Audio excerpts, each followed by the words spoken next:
Hello, everyone. I hope you guys can hear me. I hope you guys are having a good evening. We have some breaking news that we are going to get into today. And I hope you guys are all well. I want to give a couple of minutes for everyone to get in here.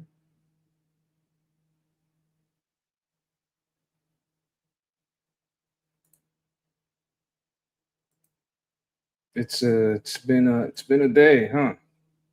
It's lots of things going on, and we're gonna get into it. We're gonna start with some words from Pete Hegseth, updating us on what's been going on.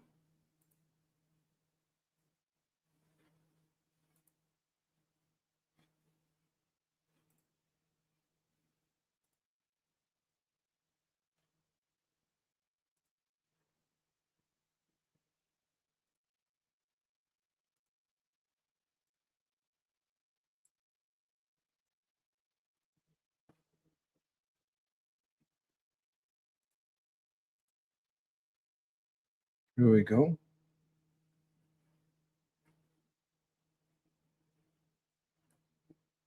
And Pete Hegseth has some words for us here. I haven't seen any of this. I'm just going to let the man speak. Being an American means something unbreakable. If you kill Americans, if you threaten Americans anywhere on earth, we will hunt you down without apology and without hesitation, and we will kill you. Being an American means something unbreakable.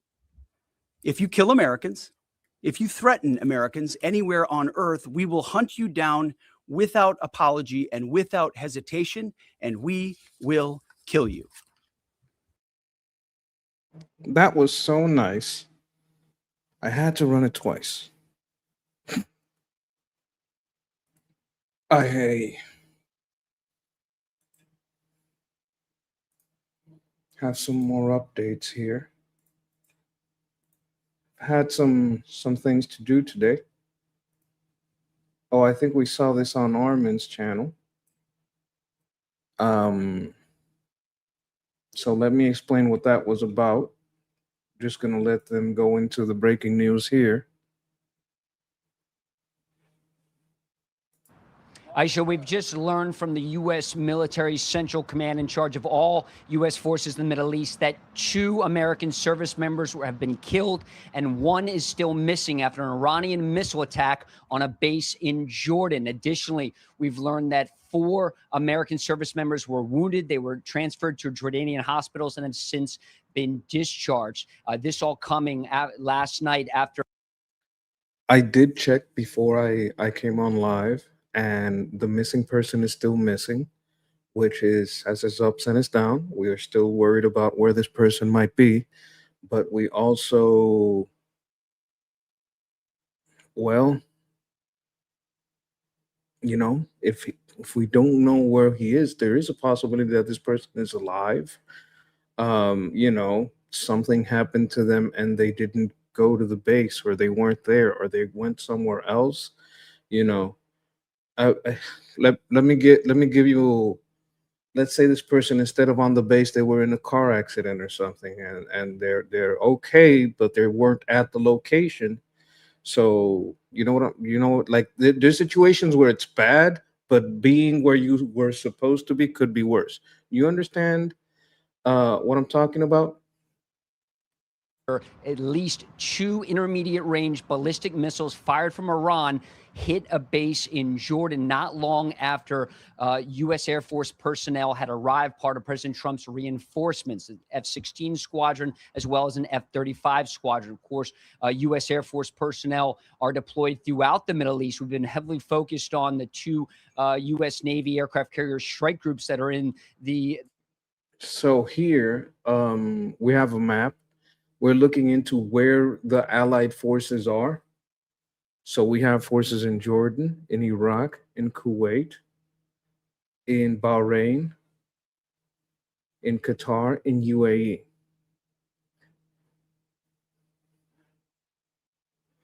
We also have some strikes apparently in UAE. This might have been very recently. Well, not recently because this was like earlier today, but recently as far as this was probably today. Arabian Sea. The Air Force isn't as public about where it deploys its forces, but Jordan is a major hub, along with bases here in Israel, also Qatar, UAE, and One of thing I'd course in like to Saudi point Arabia. out But about this and Jordan, that I like about this map so is that also it shows something very telling. I want you guys to understand that Israel is this little sliver of land right here. This little sliver of land. I'm pretty sure this is Lebanon, Syria. Right there it says Jordan, Saudi Arabia. This is Egypt. The reason there's a line right there is because there's a canal right here where ships pass through. This little tiny sliver of land makes all these people say that they're bullied, which is kind of crazy to me. You should just leave it alone. Why you got to keep trying to take that land? Qatar, UAE, and of course in Saudi Arabia. But Jordan has been a major hub. So once again, Aisha, 2 American service members have been killed. 1 is still missing, and 4 were wounded in an Iranian ballistic missile attack on a base in Jordan last evening. It is the first American casualties in months since those 6 U.S. Army personnel were killed in the early days of the war in the attack on Kuwait.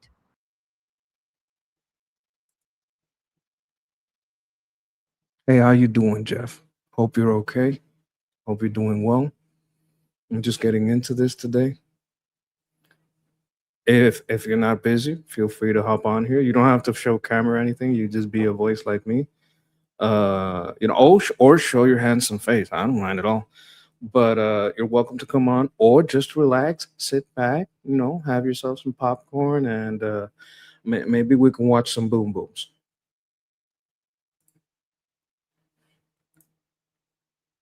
I'm doing well. I'm doing well. I have a start comment here. Um, Robin Pierce 747. Yes, yes. Go ahead and hit the like, hit the subscribe button. If you're watching me or Armin, yeah, let me put the links out. My apologies. I'm still getting used to this. I'm still kind of a rookie. I know I'm supposed to put these links out when I start. Here we go. I At the start of the show, I should be doing this. And here is the link for Liberty Politics. So you should be following both of these channels.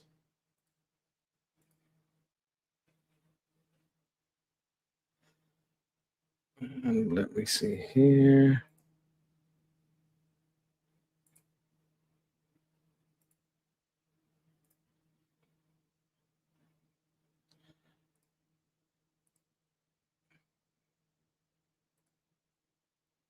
Oh my God. I apologize. I'm still a little new at this, and it is a little bit like juggling.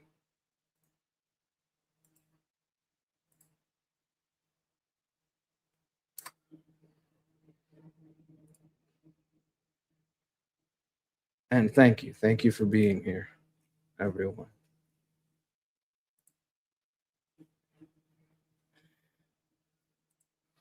The media best not play nightly casualty numbers bullcrap like they used to demoralize American back in the Vietnam War. Just one more reason to despise American media. Well, it is what it is. Like there is an aspect of this in which we kind of say we have the information has to get out. Like we have to tell people what's going on. That is definitely something we have to do. But there are ways to do it in which you can be respectful. I'm gonna go over some links that I'm being sent about the situation. Then we're gonna go into what I'm gonna go into Fox. I'm gonna go into see what I find. Trump is here in New Jersey.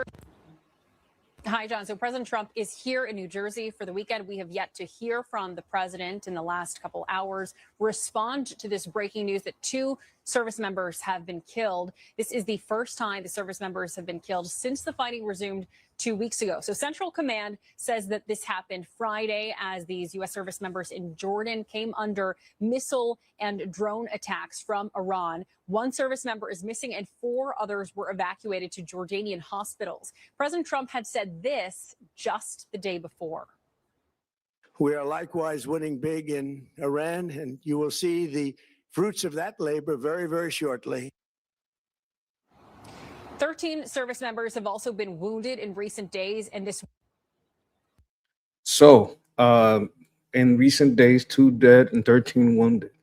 What are your thoughts on this, Jeff? What are you thinking? I'm thinking it illustrates the underlying point that we've been trying to hammer home, which is the inelasticity of the Mullah regime, now regime remnants' commitment to violence. Demonstrates that the only way you can have sustained, well, you're not going to get sustained positive behavioral change from them. Sustained positive impact on regarding the Persian Gulf and stability in the Persian Gulf is that the regime has to go. No doubt about it. Total agreement with you there. Now, I've been sent a bunch of these clips to react to. You're welcome to chime in on anything I'm seeing here. I haven't seen any of them. Armin's crew is helping me out, giving me some material to work with here. Trying to kill America. As the day goes, we all have families and stuff to do, and I haven't been able to look into this since we were together earlier today, and we're getting updates now. So let's see what we see here. They've been trying to kill Americans now for several weeks. We have been in this tit for tat and military operations with them. But I think last week, the president of the United States started to indicate that they had finally crossed the threshold that exceeded his patience and goodwill. I expected expanded military operations to start next week, but I think now the president is going to accelerate that to avenge those Americans and also to teach Iran a very important lesson that we will finish the job, we will bend them to our will, and this tragic loss of those 2 service members is going to prompt an acceleration of what I thought was an inevitable acceleration of excessive military operations in the future. Now, I do agree with that. This was going already in the way it was already going to escalate. We already knew that, like anyone on the world stage that says we didn't make a maximum effort to try a peaceful resolution would be lying. We obviously gave our 110% effort to try to see if we could find anyone who is a logical actor. It could not be found because these aren't logical actors, right? So when that came to be unequivocal, when it came to be obvious and undoubtable, then strikes proceeded. And as they do, their retaliations have, well, it's not their retaliation, because basically they started this 47 years ago and haven't really stopped. But in this war continuing and escalating on both parts, our plans, our timetable may have just accelerated even more, is what I would say. What do you think about this? You think it already seemed to be accelerating for the last couple of days? I'm thinking, like, we have talked about this, people on Liberty Politics, if you guys watched earlier. I'm very much a supporter of a plan that's kind of being brought up by Jeff, called the 5x5, where it's you do 5, maybe 7 days, but we call it 5x5. Well, he calls it a 5x5. I just support it. 5 days, $5 billion, which is where you take these munitions, different types, but you hit where you have to hit So I like to say it, every in-house, outhouse, doghouse, guardhouse, police station, jeep, police car, everything they have, so that they don't have even the equipment to deal with their population or anyone that has to come in and deal with some kind of new government, transitional government. What do you think about this, Jeff? Is this where you think it's going? I know me and a lot of others that are the more hawkish people are pushing it. I want to just I'll touch on what he said. I want to talk about a comment in the commentary that's actually pretty significant, and why these act like your channel, Armin's channel, Ali's channel, all the people that are involved in the broader battle of the narratives is so important, especially now with what the regime remnants is going to try and do by, capitalizing on the murder of 2 U.S. servicemen. Steak and Beans put at 9/11. It's obvious. It's ironic it was at 9/11. If not the media, the U.S. would have won Vietnam right after the 68 Tet Offensive. This is actually true, and it's by the statement of Northern Vietnam's command, right? So, but media had to broadcast the carnage, and imagine that if the media could do that after D-Day. So, the Viet Cong had to save up for 10 years to put all their caches everywhere around South Vietnam for Tet. And then they betrayed us and violated the Tet Offensive, and they caught us kind of with our pants down for about 2 weeks-ish. We came up with effective counterinsurgency campaign and kicked their little brack pajama asses all up and down South Vietnam. They were this close to capitulating until I think it was Walter Cronkite came on. And I have a lot of respect for Walter. I'm just saying. He's like, I can no longer see a light at the end of the tunnel. And so a light bulb went off in their fucking head, in Northern Vietnam's head, which is they won't defeat America in the theater. They're going to defeat it on the streets of Washington, D.C. and New York City. In other words, they're going to play a tactical and asymmetric guerrilla campaign in theater with the goal of having strategic soft power impact inside the United States. That's what they're doing.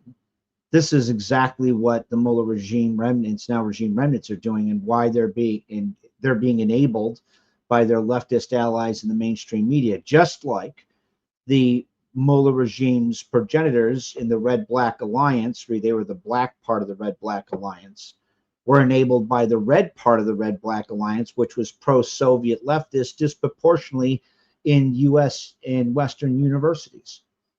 That's true. So Steak and Beans hit a very important issue. Now on to what he's talking about. I'm going to make one quick correction, and I have to send this up the chain. It's not Iran. It's the Mullah regime that illegally, and now regime remnants that illegally occupies Iran. And it's not that he's like, oh, I'm trying to police your language. This is that. No, I'm saying words matter because it shows operational moral clarity. Iranian people very much demonstrated after 2009, all the way up till January, that the Mullah regime in no way represents the Iranian people. And they paid for that in their blood, right? And so that has operational reality, which is what you said regarding 5x5, which is it is a very much mass airstrike that's compressed in very short time, where it leverages all of our heavy bombers with standardized GPS 500-pound general purpose bombs, right? So not critical munitions. And the goal is to not only obliterate everything in the Strait of Hormuz, it's kind of like that was part of Hormuz's hammer as it was envisioned a couple months ago. It also targets every element of the regime remnants. All of them are dead. Every command element within the IRGC and Besiege is decapitated down to the lieutenant. That's like a lot of targets because they tragically have a lot of those crazy fuckers. Every one of their conventional land forces is obliterated. Every tank, every APC, every self-propelled and towed artillery of tube and rocket type, every rotor wing aircraft, every there's a person who posted something, just a while ago that was kind of like prior to February 28th. about the particular, the stealth Dorito, and all the headquarters down to the neighborhood headquarters. And the whole point of that is, this isn't just like a capability centric approach towards that air campaign.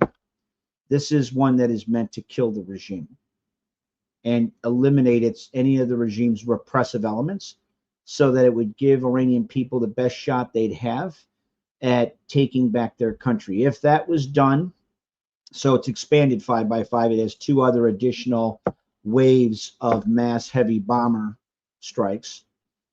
And you're talking about everything in the regime has been killed.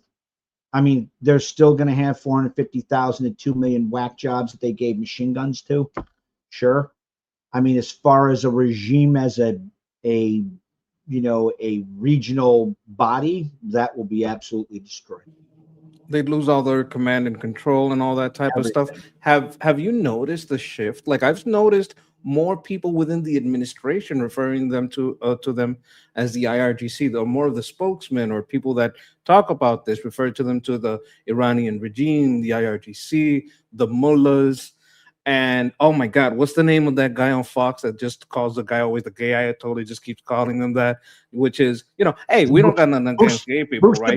Mushhead, yeah, mushhead. Yeah, but like it's kind of ironic the way they treat all kinds of people over there, and they're all holier than thou, but they do all the things that they claim that they don't, that they are against. They're like the stalwarts against American corruption, but they're incredibly corrupt. Right. And we know this about them. Just see what? That's the guy. That he's so sassy. He's like, we're bitch slapping him. We're like, oh my God, he said that on Fox. Did you hear that? He can be a bitch when he wants to be. He sure can. God. He's so sassy. So I've been enjoying the change in rhetoric, like less Iran, more IRGC, more mullahs. They're referring more to mush. They're referring more to the IRGC, Iranian regime, the regime. They're using that word more, and I'm kind of appreciating that. It goes into like one thing, that what I like to talk about. When are we going to declare this, government gone, and we declare a transitional government? Because as soon as we do that, we already did like months ago. We started making escrow accounts. That's a big step. We did this. That's already Take done. a guess who's one of the people that kind of pushed for that idea. Oh my God, that's a blessing. I guess I would love. I Preston's love on it. his shit, man. He's on his shit. I love that guy. Woo! Man, I can't. You know what? I can't wait till this goes into like talk about that transitional government. I'm gonna let this play. Let's let this play to see what's going on here.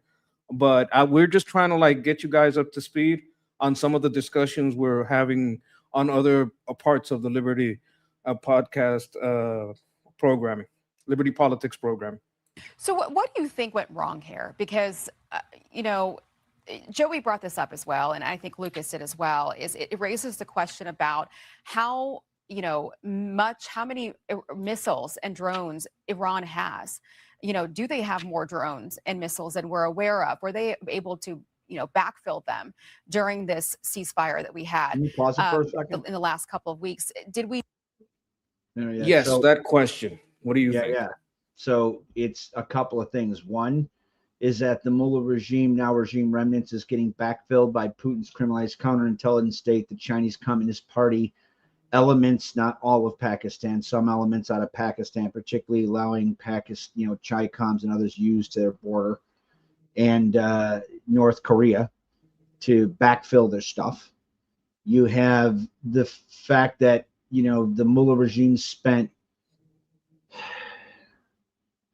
decades burying and strategically hardening and dispersing all of their assets with assistance from leftists in Canada's universities in developing the ultra high performance concrete, particularly leveraging additives of powdered quartz to create that, to harden their shit.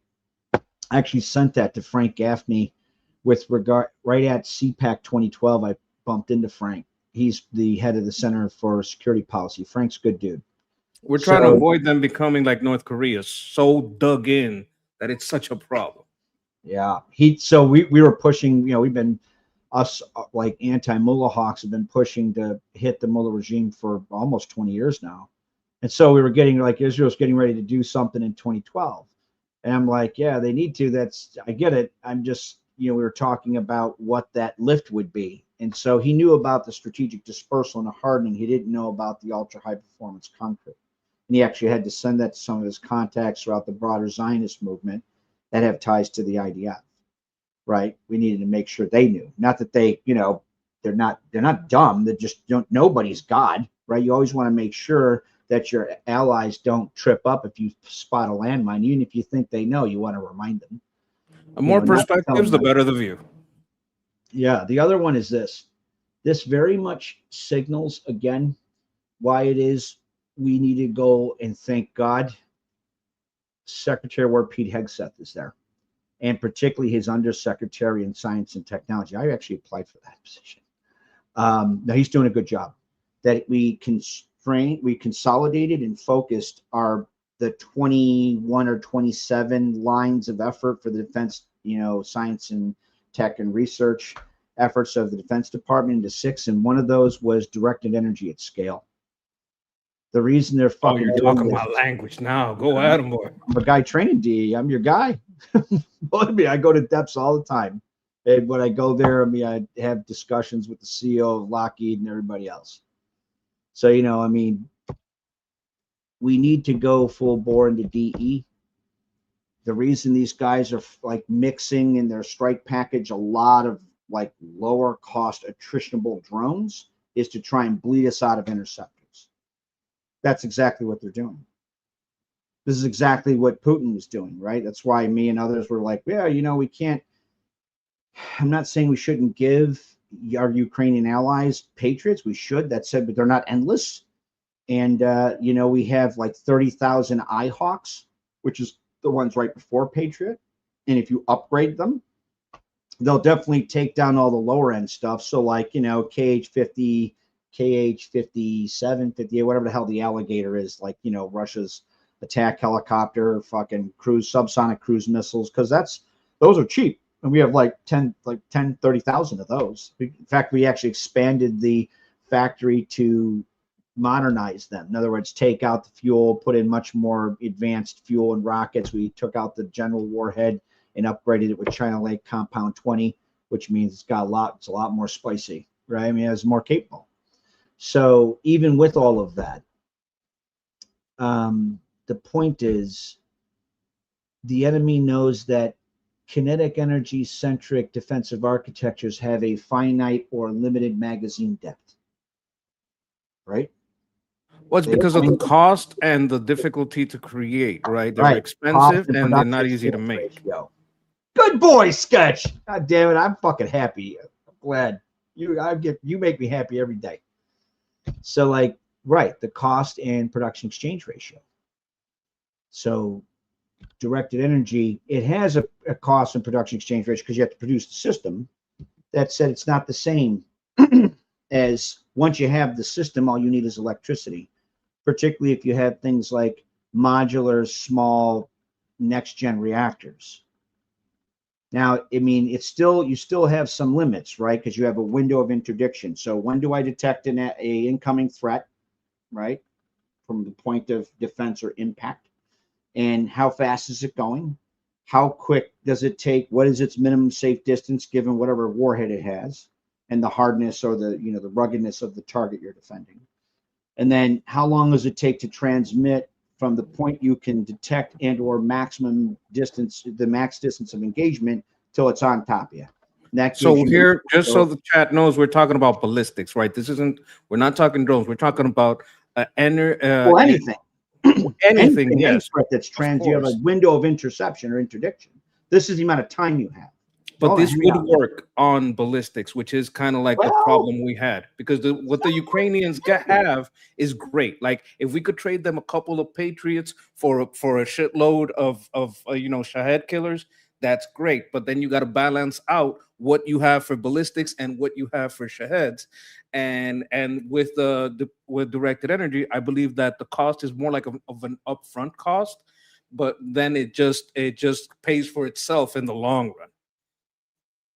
So that's right. Now, it's not all direct energy is equal.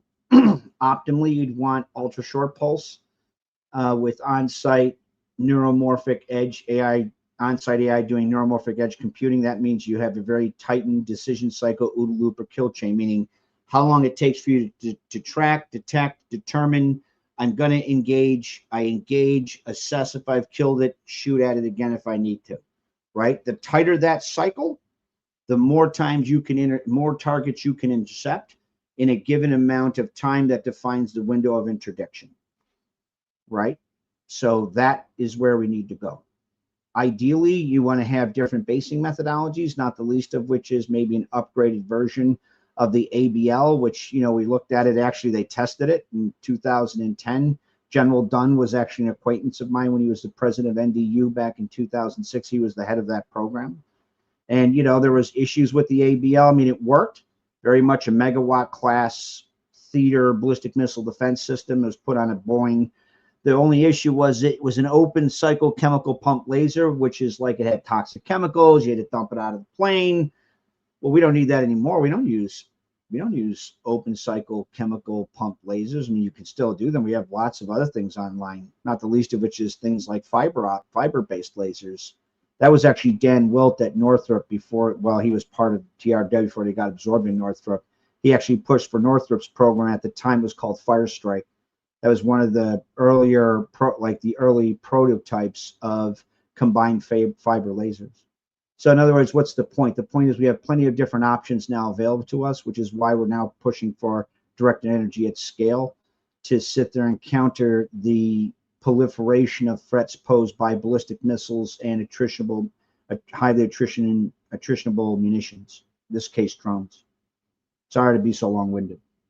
No, I love this stuff. Another problem here is, okay, so we are capable of fielding some really high-tech directed energy stuff. It is cutting edge, it is very new. Are we going to put this in Jordan? Are we going to put this, like, there's this other problems? Yes. Number one, are you going to have a modular basically, nuclear reactor, which we have some that we can put in a Galaxy, which is a really big plane, and we can fly. Why do you think Pete and Donald did that when they put the modular reactor on like a transport plane? That might be one that also has fiber lasers to shoot down all these bullshit drones. I think that was during the escalation. We did that. Like, I remember it clearly. I was like, oh wow, like we could do a lot with that. And if we want to put that type of technology really near to dangerous places where people could not just hurt it, but also copy it. We don't want to give these technologies to just anyone, right? So there is that part of defending bases afar. We have to make sure we have that locked down, right? And having it locked down puts us in danger because, okay, we do have it there. Are we bringing new technology? Well, we have to protect it. Even the Patriot technology is something you have to protect, right? You're right. So, I mean, that's why I would never transfer that. I mean, you're not teaching them knowledge of the process, which is how you build it. They can definitely learn the knowledge of the product. Anytime you use a capability, you are signaling some of that capability to your adversary, and they engage in open source measurement-based intelligence. Okay, it took them this far and this long, and they engage at this distance and all this other shit, and they start to flesh out how your system works. That's true. That is very true. As far as like the reactors, the modular reactors they're looking at very much operate. I mean, there's always a risk, obviously. And yes, it's even though it's a 4th gen reactor, it's a nuclear reactor. It operates, if I remember correctly, the systems they're looking at ambient pressure, so you don't have explosive outgassing. It's, I think, subcritical with the one they were looking at. I have to look into it. It's been a long week for Uncle Jeff for any number of reasons. The passing of Senator Lindsey Graham, and he was a really cool dude, and all the other shit going on. I mean, it's been a long week. So in any case, that's all a valid point. Ideally, one of the things why I was pushing for even under the previous administration, and to former Secretary of Defense General Lloyd Austin's credit, like, not everybody in that administration was all like completely fucked up. A lot of them were. The Obama retreads were just absolute scumbags, and a Biden, he was just like an empty suit, you know. Just for the chat, if they don't know, an Obama retread is someone in that staff that got reassigned to Biden. Am I? Well, they're Yeah, just pretty much. like they're Obama people that, you know, got picked for, or Biden picked for his, you know, his cabinet or whatever, right? Yeah, the auto pen picked them to come back and serve. Yeah. Yeah, it may be. Secretary of Defense General Lloyd Austin, he's a decent guy, at least to the best of my knowledge. He did the best he could do in the very shit situation he was in. Like, Biden cut his legs right out from underneath him numerous times. Oh yeah, Susan Rice is a piece of shit. She's an absolute bag of shit. She's one I of the think the reasons we chat didn't would say respond she's to a the douche Rwandan canoe. genocide. What's that? I think the chat would say she's a douche canoe. Yeah, They're she's an demanding absolute douche canoes. Yeah, she's a douche canoe-a-roni dooney. Yeah, that bitch fucking played a direct role in denying U.S. response to the Rwandan genocide. And she did it for nothing other than tactical political expediency by her own admission. Like, ugh, gross. Then you had Valerie Jarrett, who's the Grinch that stole Islam. That almost makes me, I don't know what it does to my sexuality. Whatever it is, it's less. Just It's about like terrible push people. tomorrow. Anyway, so back to the directed energy. You're not wrong. One of the things we pushed for was airborne basing of directed energy. And some of that was to be run off the engines in the C-130. That's what we looked at. They actually did. They tried that. There's some things that had to work out. Not the least of which, it wasn't just size, weight, and power.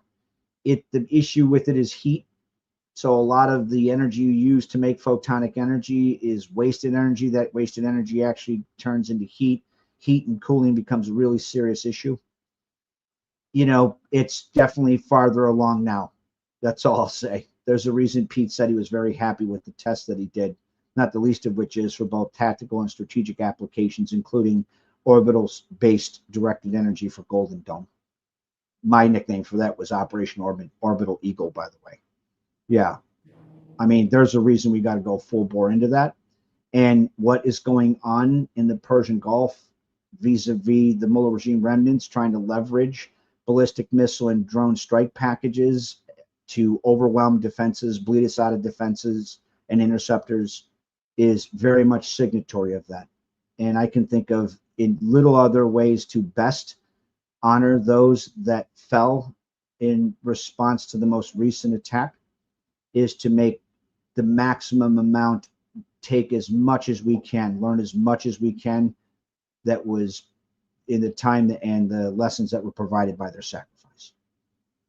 I haven't seen a lot of the attack itself, but I have suspicions that this was a cluster munition. Like maybe when it on the way down, it dropped a lot of warheads, and that might have been part of the problem with it. And which brings me back to directed energy. I'm kind of like a bit nerdy about this. Now I wonder if is this an MSR reactor because they have like some rebalancing things that they do that make it kind of stable. I don't know if that's the kind of technology they're using. I know they had it in the old Convair MB36H. You know, Yeah, back in that's like that was a long time ago, Oh, and that was some really sketchy shit. Are you talking about the one in the 50s? Yeah, no, this isn't that. No. Like I'm just saying how old the technology is, but I've heard that new versions are like the modular version of the new MSRs, like they have good possibility and with size and with stability.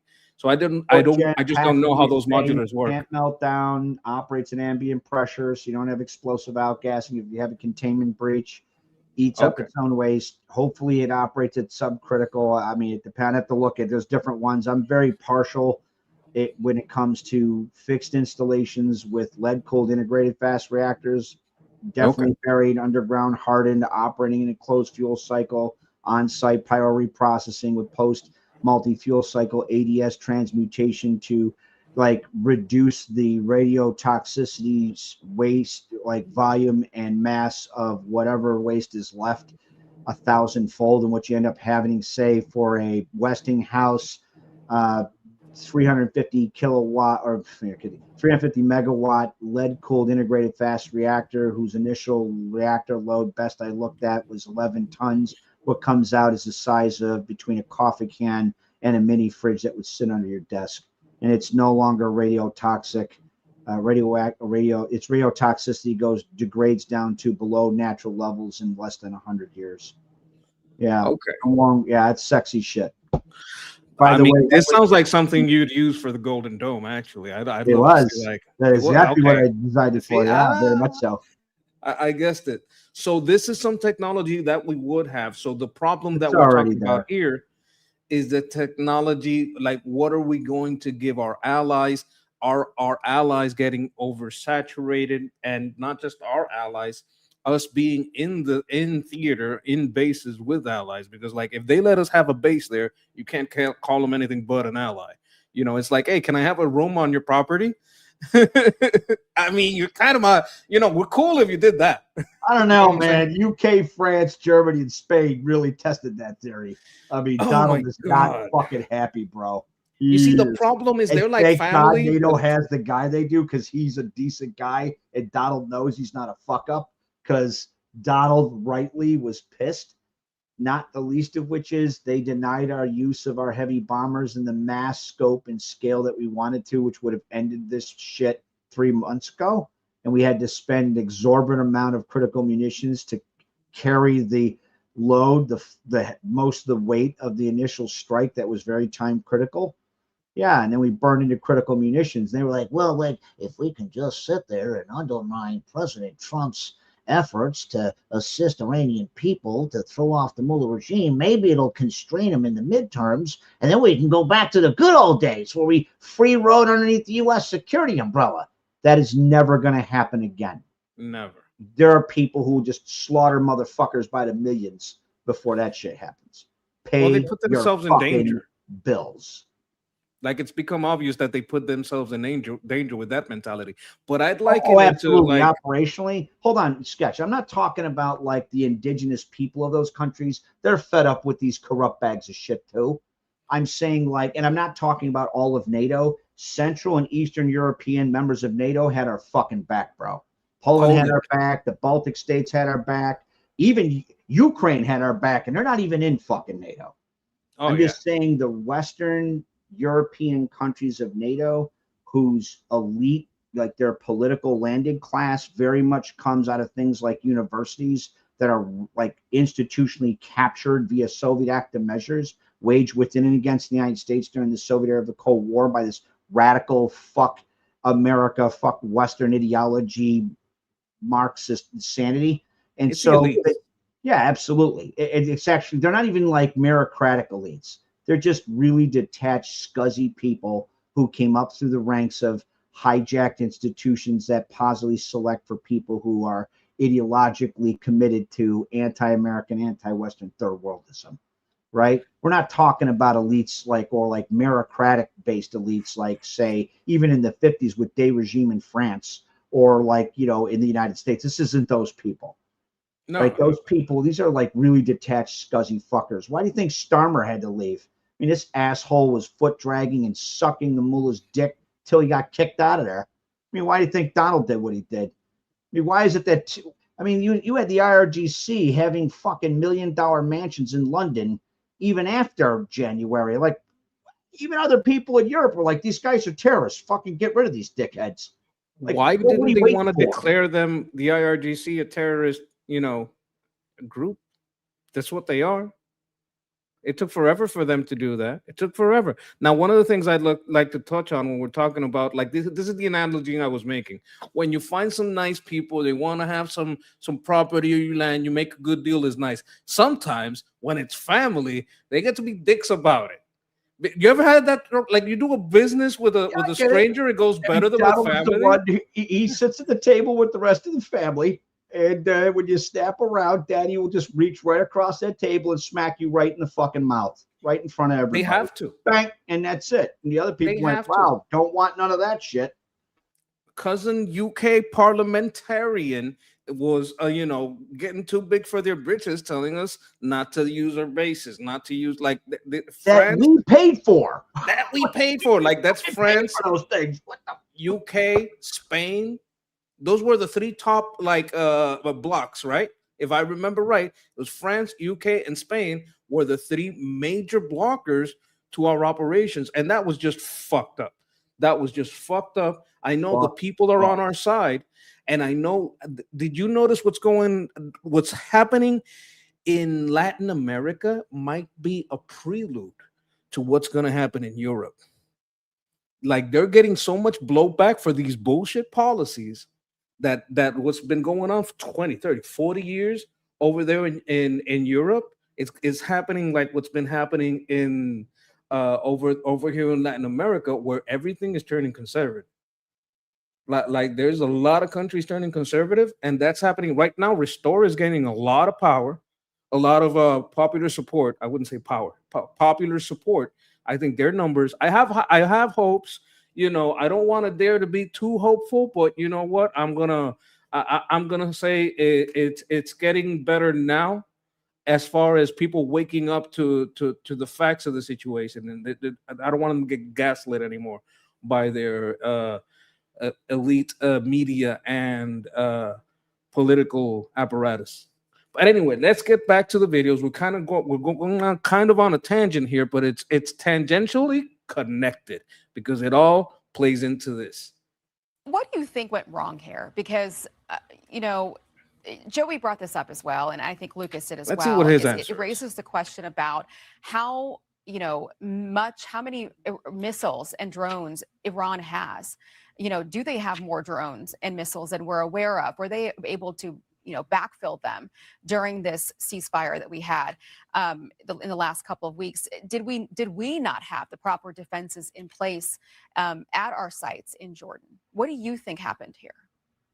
Aisha, first of all, on the defenses, we have a layered defense system, which means that we've got a variety of systems that can defend against a variety of threats, from the high-end long-range ballistic missiles to the smaller drones and even local artillery fire. But even the best systems are not 100%. In fact, even Iron Dome in Israel, which is top of the line, had an intercept rate of something like 90 to 95%, which means 5 to 10% of threats get through. And I think here, from a defensive standpoint, we just see that if Iran lobs enough missiles and shoots enough drones, that some of them are going to get through. And that's why I said this was somewhat inevitable. And I do think this 3.5-month ceasefire period gave Iran a time to regroup. We still drastically destroyed several of their power projection capabilities, but they were able to reconstitute those to some extent. And I think now we're seeing the manifestation of that ability of them to reconstitute during the ceasefire period. They've been trying to. Okay, so he touched on something there that I think it's important to point out, because sometimes, because of the technology that we have, because of what we have seen happen, some of the successes we have, sometimes I like to tell some people, look, I'm glad that the Maduro operation went as smoothly as it did, but it kind of spoiled people, right? They think, oh, we could just do that all the time. No, but no. That took a lot of preparation. And you can't just pull that. You can't pull that ace out of your sleeve all the time. You can't pull that rabbit out of your hat just willy nilly. It's not something that's easy to do. And as far as defense is harder, because you don't you kind of know where the offense is coming from. You don't know exactly what it is or what combination of drone, ballistics, cluster is coming. So it becomes very difficult to defend. It's always easier to attack. That's why guerrilla warfare is effective, because you don't know where they're coming from. They know where you are. So we have a general direction from them, but these systems are not 100%. They're not 100% because nothing is 100%. So you're gonna have some hits. It's gonna happen, and we sign up for it, right? We know that this is a possibility. No soldier wants their lives to be wasted, but we also wouldn't want our lives to be used as a tool or a cudgel to stop us from doing the things we need to do. So that's what I would say about that. But he's absolutely right. Like the casualty wash sedition. Yeah, absolutely. Yes. Now we're gonna take a look at some more videos here. I think that was a good one. I think he touched on some great points there. Let's see what else we have here. Ideally, when it comes to missile defense, you can break it down into like 4 kind of focuses. I'll use an Archer, right? Because that was very much used during like right after the beginning of Operation Epic Fury. If you know your adversary is going to launch arrows at you, kill the Fletcher that's building the bow and arrow. If you can't kill the Fletcher, then kill the Archer before he shoots the arrow. If you can't kill the Archer, then shoot the arrow out of the sky. And if you fail to shoot the arrow out of the sky, hope or plan to have very good armor. In the 4 stages of that, how that threat manifests itself, right? That's something we've been seeing. Like we have to understand that the IRGC is getting supplies from China and from Russia, and that's a tactic that Ukraine is using very effectively against Russia. They're killing the fletch. They're killing the goose that they get the feathers to make the fletching. They're like hitting everything over there, and I think that's a tactic we should use here because I believe that very integral to this war is Ukraine because Ukraine is stopping some of the resupply, and I think I don't know if I call it God or nature is just hitting China so hard that I don't know what they're going to be able to do in support because I don't know if you've seen this, but they've had so many natural disasters over there one after the other that I mean even you call it luck or God, but the anyone supporting the IRGC is just getting blasted. So I do understand the concept here, and I also admire the way that Ukraine is using it against Russia. Like everywhere that Russia's basically a giant gas station, and they're rationing gas. Like it's getting crazy. All right, here we have from Clash Report: Iranian ballistic missiles hit Muwafaq Salty Air Base in Jordan overnight. Look, I don't know if I'm reading it right. I just sound out the letters and just go one by one. Bah. I hope I'm right, Chad. But Muwafaq, Muwafaq. That's what I'm calling it. And here we're gonna go to the this open source intel has become something very, very important, dangerous, and helpful. Like there is good and there is bad in this. Let's see what we got here.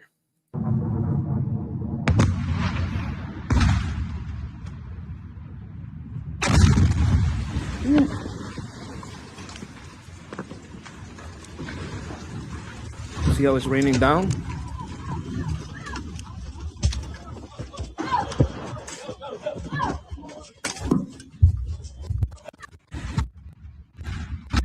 I want to see if I.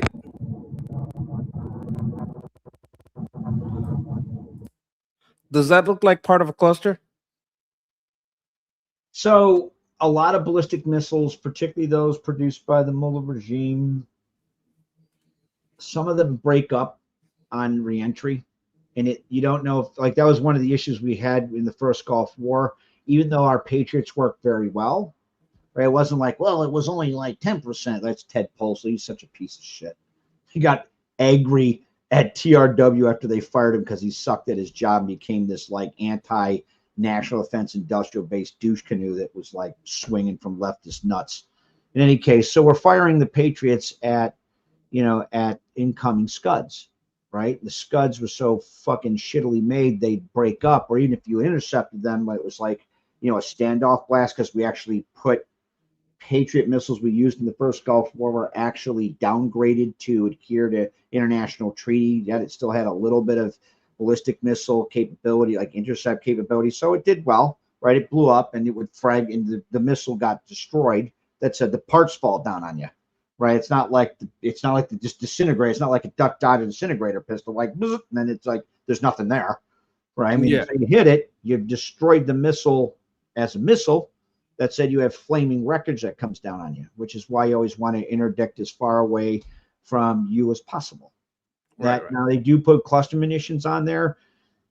Sure, that's one of the reasons the Mullah regime put cluster munitions on their missiles was to sit there and undermine the efficacy of Israel's integrated air and missile defense, which is very much centered on or designed to shoot down threats that have unitary warheads, right? So instead of like, using one, arrow interceptor, you have to use 100, right? Because each bomblet. Then again, if you had directed energy and ultra short pulse, you can sit there and just vaporize each bomblet. Yeah, they definitely need to sleep with the fishes. So yeah, I mean, it could be cluster munitions. It could be, that it broke up. I wouldn't know. I'm just looking at a very unverified, processed, raw, open intelligence,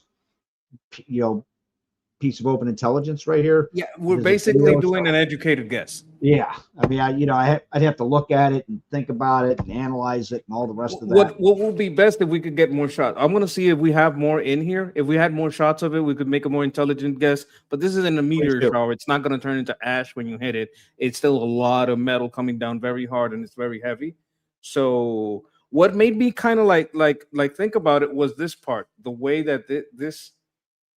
You see this? Like it kind of stays lit, like a sparkler. Well, yeah, because you're seeing all the like flaming sparks and stuff. It almost looks like a cluster munition a little bit. It didn't look like a cluster munition to me. Got it. So that's what we have from some of the open source intel. And we also have a super chat here from Saber Coaching. Sorry, we were kind of in the middle of the topic, but now we're getting into what the chat is saying. Saber Coaching say they need to sleep with the fishes. Hi, gents. Yes, they need to sleep with the fishes over there in Bandar Abbas. If there's any fishes left, they're all over their navy, which is down there with the fishes, and they need to go down there and sleep with their navy and the fishes. Absolutely. All right, so I'm gonna get into some more videos here. This one is coming from Fox.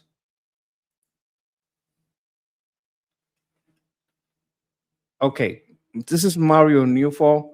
I don't really like what he has to say, and I might just skip what he has to say. Escalating strikes against Iran. We're just gonna go into what it says here. We don't gotta hear what that guy has to say. He sucks.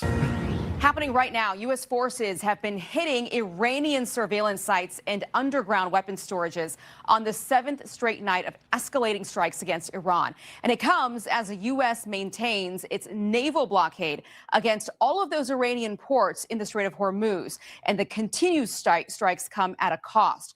Lucas Tomlinson is live in Tel Aviv, Israel right now with the very latest. Hi, Lucas.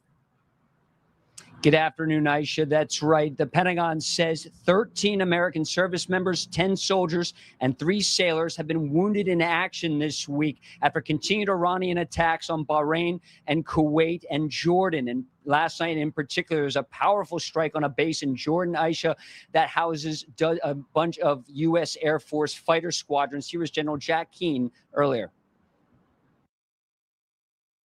Okay, I want to go over that again, just that last part.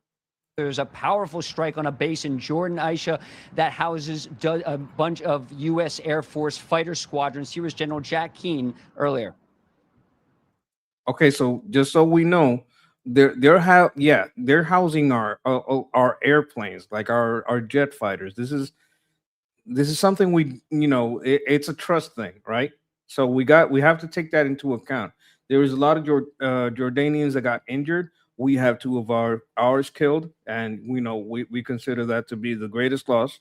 Just like we would go to the ends of the earth to get back someone behind enemy lines, we also consider it the end of a life is the ending of infinite possibilities. So we consider that to be a great loss. But we went over a little bit in the previous chat about the loss of life all over the Persian Gulf, Syria. Like, these people are attacking everyone. And we consider them brothers in arms, even if in their culture or whatever people say they don't have a love for life. You know what? If they're getting injured next to us and they're getting hit next to us, we're going to appreciate that. Now we're going to go into royal family are good people. Like the Jordanian royal family did a lot of work taking out ISIS. He lost his son, if I remember correctly. Like, I got some respect for them. And Jordan now is a frontline ally. They are right on the I didn't front. even know a lot of that stuff because I'm like very ignorant when it comes to Jordan. So thank you for that. I wasn't aware. So yeah, so there we go. A little bit more information on Jordan and how long they've been in the fight with us for this. And now we're gonna go into what they're saying here. Can they harass a little bit? Certainly. But we can take down all of their means and all of their ability to control it. And it just takes some time to deal with this. And for the second straight day, Kuwait said a water desalination and power plant were hit by Iranian drones and missiles. About 90% of Kuwait's drinking water comes from this reverse osmosis process. American airstrikes continued last night. This for the seventh night in a row. They began on July 7th when President Trump was at the NATO summit in Turkey, when Iran hit those 3 oil tankers in the Strait of Hormuz, bringing an end to the ceasefire. Since then, U.S. Air Force F-35s, F-16s, F-15s, and Navy Super Hornets and their stealth fighter jets have been the vanguard of the response, dropping 2,000-pound satellite-guided bombs and standoff missiles, destroying bridges around Bandar Abbas in recent days, Iran's largest naval and commercial port on the Strait of Hormuz. Shipping traffic has slowed to a trickle in the strait in recent days. To highlight how dangerous it is, Aisha, to sail through the strait, U.S. warships have not attempted it in more than 2 months. The U.S. naval blockade returned this week. An Iranian advisor, the supreme leader, we have not seen since his father and most of his family were killed on the first day of the war, warning, quote, if U.S. strikes continue for several more days, we will move into a phase of full-scale offensive operations. So expect more airstrikes tonight in Iran from the U.S. military. There's also dozens of additional. Doesn't that sound like a bullshit statement? That's like telling us do what you're gonna do anyway, but please stop after a couple of days. What does this mean? Like, why would you? This doesn't. This sounds like even for how Iran is always full of shit. Like they're so full of shit that if they sat on a stool, they'd be redundant. Just shit on a stool.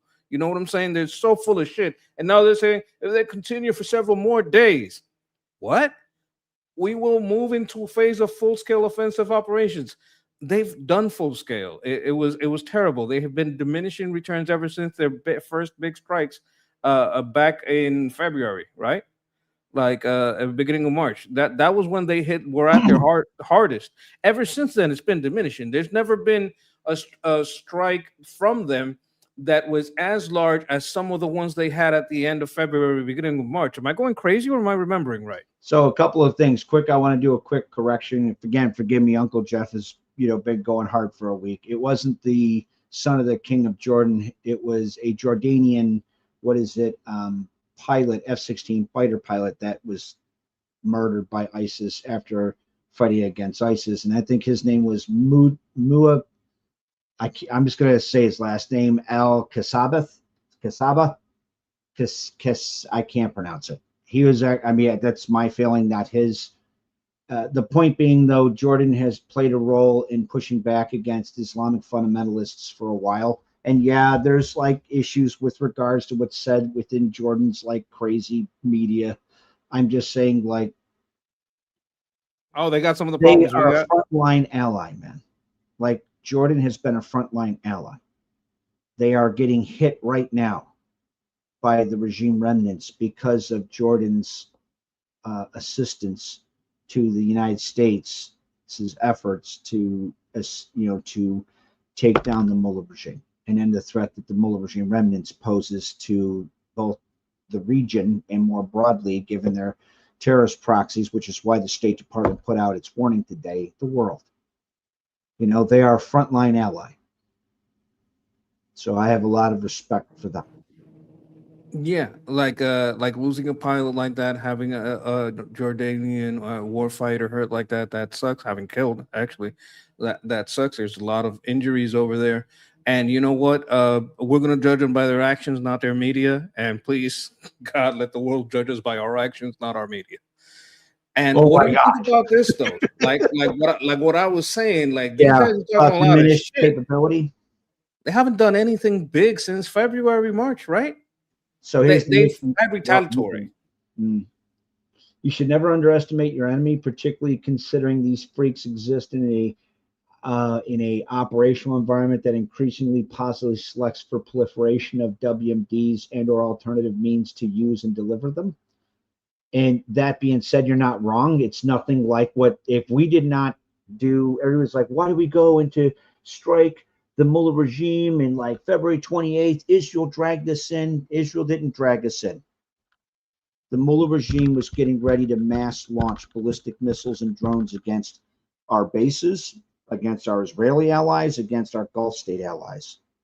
Clearly, the Mullah regime had their ballistic missile force upgraded in both quantity and quality because of those Chi-Com fucks that gave them 27-foot tall blenders that upgraded the quality of their ballistic missiles from liquid to solid fuel. And the operational like significance of that is it can be launched ready to go. So we had to strike them. And there was intelligence showing a reasonably high degree of probability that the Mullah regime was marrying biowarheads to their missiles. Now, if that had been like, you're going to have leakers, if a biowarhead hit Israel, Israel's response, and rightly so, would be to treat any WMD as a nuclear strike to require their strategic retaliation via the Samson Protocol.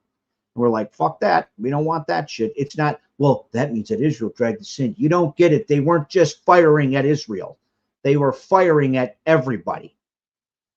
They're firing at everybody now.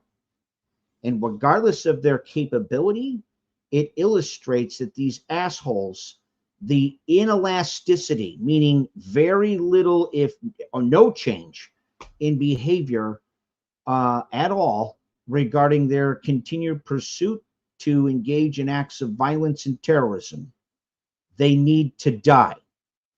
Period. That's where they need to go. I'm not trying to wait for these lunatics to be successful in getting any number of whatever weapons of mass destruction profile that is provided to them. They have to go. It's like, why do we drop A-bombs on Hiroshima and Nagasaki? Do we have to? Yeah, because we had to use 2. And even then, even Imperial Japan, which was like committed, even they were like, okay, that's enough. These fuckers, I mean, like they're not rational actors, bro. They don't view the world the way we do. These are pseudo-theologically motivated whack jobs, right? It's not like fighting the Soviet Union where you can hold Moscow hostage via mutually assured destruction and in some ways deter these freaks. Look at what they're doing, bro. Look what they did to their people, man. They imported Islamic whack jobs to cut those kids in half. The only time they surpassed in the level of killing of the Rwandan genocide. The only time people died quicker is when we dropped the bombings of Hiroshima and Nagasaki. And my God, they did it with the Shukas. I mean, these guys got to fucking go. It doesn't matter. I mean, anyway, I'm sorry. I know that you're talking about the relative capability and what our air and campaign has had on the impact it's had on their capability. Clearly, it's like suppressed. They are getting backfilled by their patron states and who are part of the broader autocratic bloc, Putin and the Chi-Coms, North Koreans. Shake a stick, you'll hit an asshole. Now, what I'm talking about is like maybe their offensive capability. What they're talking about is not them having the power to do saturation again. Because you are right. Like one of the things that was clearly obvious, number one, they did have the material. They admitted to the material, even though it's not a clear and present danger. Number one, they had missiles that can hit Diego Garcia. Therefore, they can hit Europe. Number two, they have enough uranium to make what was it? 11 nukes. That means they have enough to make 11 dirty bombs, and they can make clusters. So if you have a cluster of dirty bombs that can get all the way to Europe, that's a clear and present danger, right? So that was obvious. We had to hit that like you can't like if you look at it logically, okay, they have a missile 100%. that can hit Diego Garcia. They have enough to make 11 let's say you cut that down because you're making clusters and you're making them dirty. Let's say you cut them down to from 11 to 6, right? Or 5, right? That's still missiles that can hit with dirty cluster bombs, dirty nuclear cluster bombs, all the way up to Europe. That's a clear and present danger. That was obvious. We had to hit them because they were a danger. The output might have diminished, but there's a lot of dangerous stuff that's not They're nuclear. showing that they're fully committed to reconstituting that capability so long as they suck oxygen. Like they're like people forget like they're being them being stuck on nuclear is in a way good for us because they could have gone a lot of routes and they haven't, and we got to get rid of them before they start to get that thinking. You understand what I'm talking about, right? Yeah, I know exactly what you mean. Like we Yeah, we yeah. it's good that they have been like this. You know, they've Focused had, on nuclear weapons because it requires a much more broader and substantial physical infrastructure to produce if you're going to develop it yourself. Sans revolutionary technologies like Silix that fits in a garage. Yeah, I got it. Yeah. You're absolutely Yeah. right. We just, yeah, you got it. that's self-limiting, and I'm glad that they're at that point. But this is a point of desperation that we need to hit quick and hard because we don't know what's coming in the next warhead. That's what I'm thinking. I'm thinking the only way this is even a feasible threat is if they switch munitions, if they switch what they're hitting with, because I don't think they have the volume. Even if they're getting backfill, even if they're you know, if they're resupplying, reconstituting, and rebuilding their arsenal, I still don't think they have the capability because you also need the launchers, right? Even if you make a lot of missiles, you need the launchers. You need that. Like, there's a lot of But what if pieces. they just go, wow, they have a bunch of head bobbing whack job lunatics who are willing to die and they just go on a safari around the world looking for pandemics to infect themselves and use themselves as the fucking delivery methodology? Because That's the what we were problem. worried about right after the terrorist attack of September 11th. Like, there's a reason, like the CDC did Operation Dark Winter. There's a reason when I was a part of the roundtable discussions after the terrorist attack of September 11th regarding like post bioterrorism event response. There's a reason that that was really scary shit. And we were like, wow, we're wondering if like, I don't know if you're old enough. I think you are old enough to remember this when people were buying like cellophane and duct tape and everything else. And we're like, oh shit, what happens? We don't even have enough bifurcated needles to vaccinate people. And so we did a crash program. We went, wow, we thought we did it. We made it for free until we found out if you modify the smallpox to take a different vector into your body, it's like traditional vaccines don't defend you. Yeah, I saw that shit. I was in behind like closed door discussions at Georgetown Medical when I was going there and taking like grad classes there and shit. Yeah, I saw those fucking like casualty projections. They were horrific. That was 20 fucking 2 years ago. These guys have to go. They have to go. Why do you think Absolutely. it wasn't just, it was two reasons, right? Donald very much cares about Iranian people. Like he really does. I know people that were in the room when Bibi showed him what those fuckers did to those kids. He was so angry he had to walk out of the office, like the Oval Office, so pissed off. And while that wasn't the primary reason, it definitely was a strong secondary reason. And both just on how fucked up these people are and how absolutely ruthless, sick, and godless they are, and how that manifests themselves as an adversary and what threat they present. This is not even just normal bad guys. Just like ISIS is not a normal bad guy. Pseudo-theologically motivated adversaries are the most dangerous and the most deadly because you cannot deter them with physical force. They don't care about somebody who doesn't care if they live or die, doesn't give a shit what your retaliatory capability is going to be. They don't care about going to jail.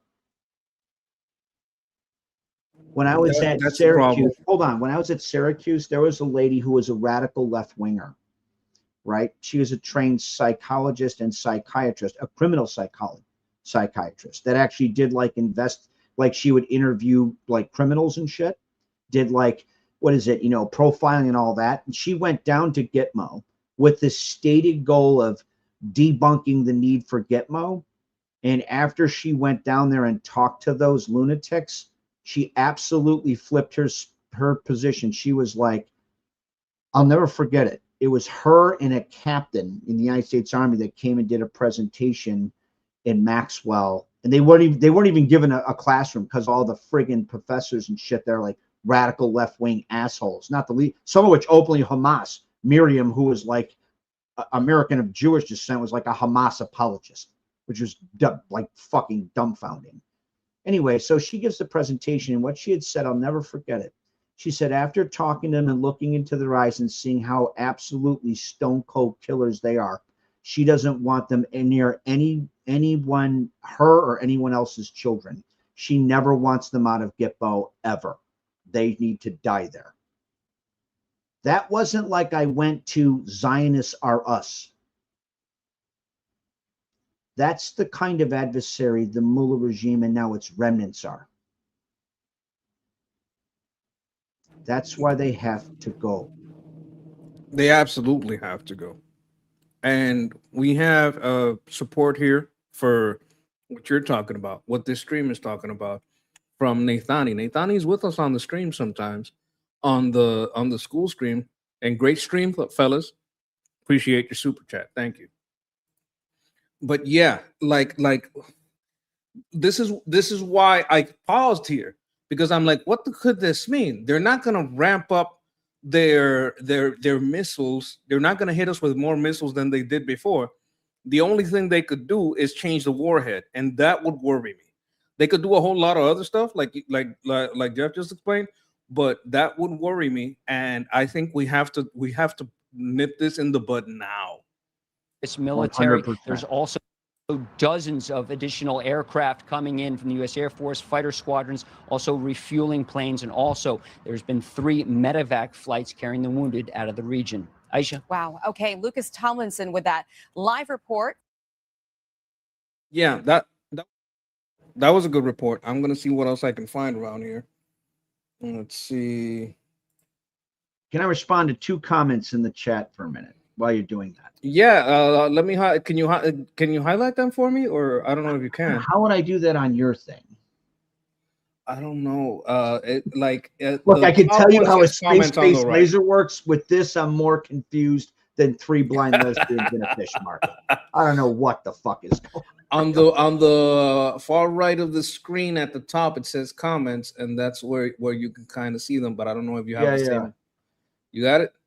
I see that. That's what I'm looking at. So it was I am Misha. What was it? She had asked about a post-Mullah Iran. Where is the comment? She was asking like having a Iran version of Golden Dome after Iran is liberated from the Mullah regime, and it's stewarded by the transitionary government headed up by His Highness Prince Reza Pahlavi. I'm going to say this outright. I don't have a problem with Iranian people having access to nuclear power. His Highness Mohammad Reza Pahlavi, the Shah, started Iran's a truly civilian nuclear power program. I have a very serious fucking problem, for obvious reasons, with the Mullah regime and now regime remnants having access to nuclear power or any dual purpose capability. Well, why? The nature of dual purpose technology is defined by the nature of the asshole who possesses it. What would happen? Right? A child mannequin in a children's department store is benign and non-threatening. If you find the exact same child mannequin in a convicted child molester's house, it takes on an entirely different meaning. Speaking of children's stuff, have you seen these scooters that they're everywhere? They're electric scooters everywhere. Do you know how they got one of these Russian captains, one of those heads of the Russian military that was hitting Ukraine, aiming at civilians? They use a kid scooter because this guy was always jogging and he's jogging and he's jogging. Oh, he always jogs on this route. Let's put this little scooter here, very inoffensive. Dude jogs by, boom, got him. So you got to watch out for that stuff. Like Indeed, Ukrainian intelligence is very committed at making sure justice comes to those bloodthirsty fuckers. Bro, I saw like a video yesterday on how they had within their kind of system, within their apparatus already, some knowledge of how the Russians do wet work. Like that wet work even comes from Russia. That's like more of their term. And they combined it They're with what they ruthless learned from the fuckers, CIA, and they've been doing some stuff. They've been getting some targets. I'm gonna send you the video later. You can have some fun with that because I know that those are your homies. You kind of got a lot You of love see for what Push-Up said? Mullah's criminalized counterintelligence mosque. I fucking There love you go. Push-Ups. I love you, Ken. He's a good dude. Well, yeah, I mean, we what like Jeff does a big effort, and I try to do it too. We all do it to make a distinction between Russia, the people, and Putin's criminalized counterintelligence network, which is controlling. Hey, yeah, you got it. Yeah, the state, exactly. The difference between the CCP, Chicoms, and the Chinese people. So we try to make that distinction here. We're gonna go over this video. Now, this guy right here, you've probably seen him before. This guy's an asshole.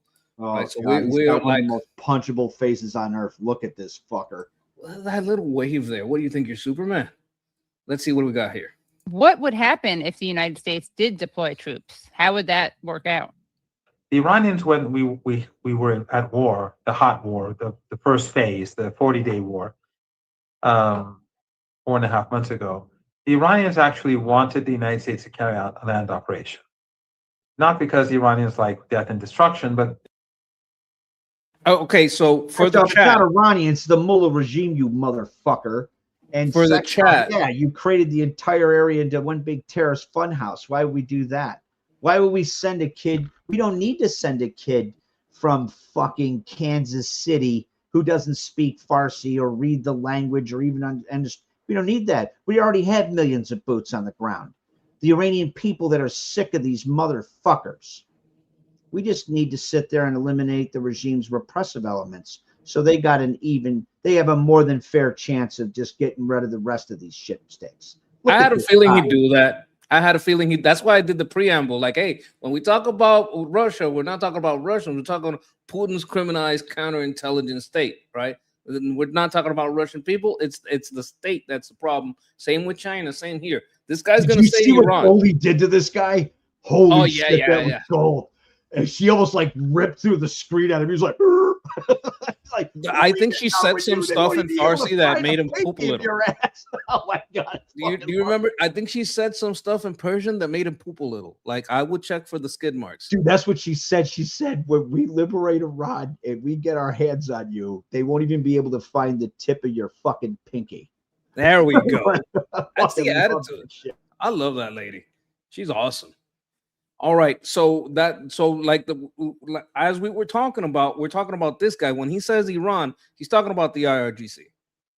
Just keep that clear, folks. I know because we've got a lot of Iranians in the chat, but we also got a lot of Americans. This is like the American hour, so you got to keep that in mind, Americans.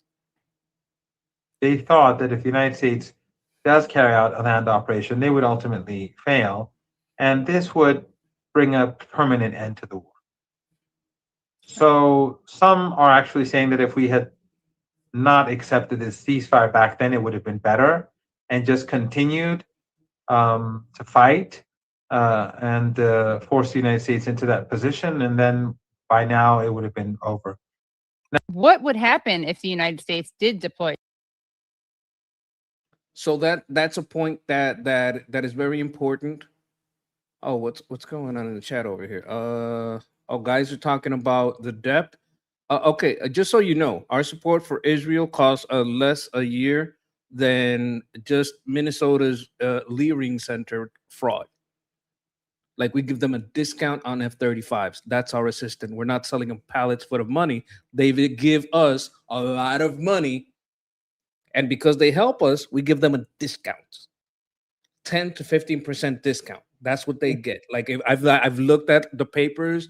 I've had AI do a bunch of studies on it. I don't have it right here right now. But when you average it out, what it is a 10 to 15% discount. They don't get cash. They get a discount. That means big money comes. They're sending us, let's say it's 15%, right? So they sent us, let's say for every 100 million, They spend 85 million and they get a $15 million discount. That's how a discount works. They're getting a discount. We're not sending them money. That's not how it works. And they have to spend the money on our stuff because it's a discount. You can't use a Pizza Hut discount at Papa John's. It's not how that works. They don't get money from us that they get to spend on whatever they want. They get a discount so they can buy our stuff. That's how, like, if people, oh my God, we're giving Israel so much money that no. If you want to take care of our debt, like, I think we have as much spending on fraud as we have in the military budget. That's how big the fraud is. So like the when lion's they started share of the calculating, it's like $1 trillion. Have you seen this, Jeff? Yeah, so I mean, I've been fighting that fight for over 20 years. The lion's share of the financial challenges facing the United States are indeed structural in nature, and the underlying X factors that underwrite those structural financial challenges is not military expenditure, it's not tax cuts. The lion's share is the rise of non-military public consumption defined as Social Security, Medicare, and Medicaid, underwritten by an aging population, which is caused by two main contributing factors. One is the increase in medical technology, which means people live longer, and I would contend that's a good thing. The other one is abortion, which killed over 55 million potential workers. I would contend that's a bad thing. And so now what you have is a demographic shift.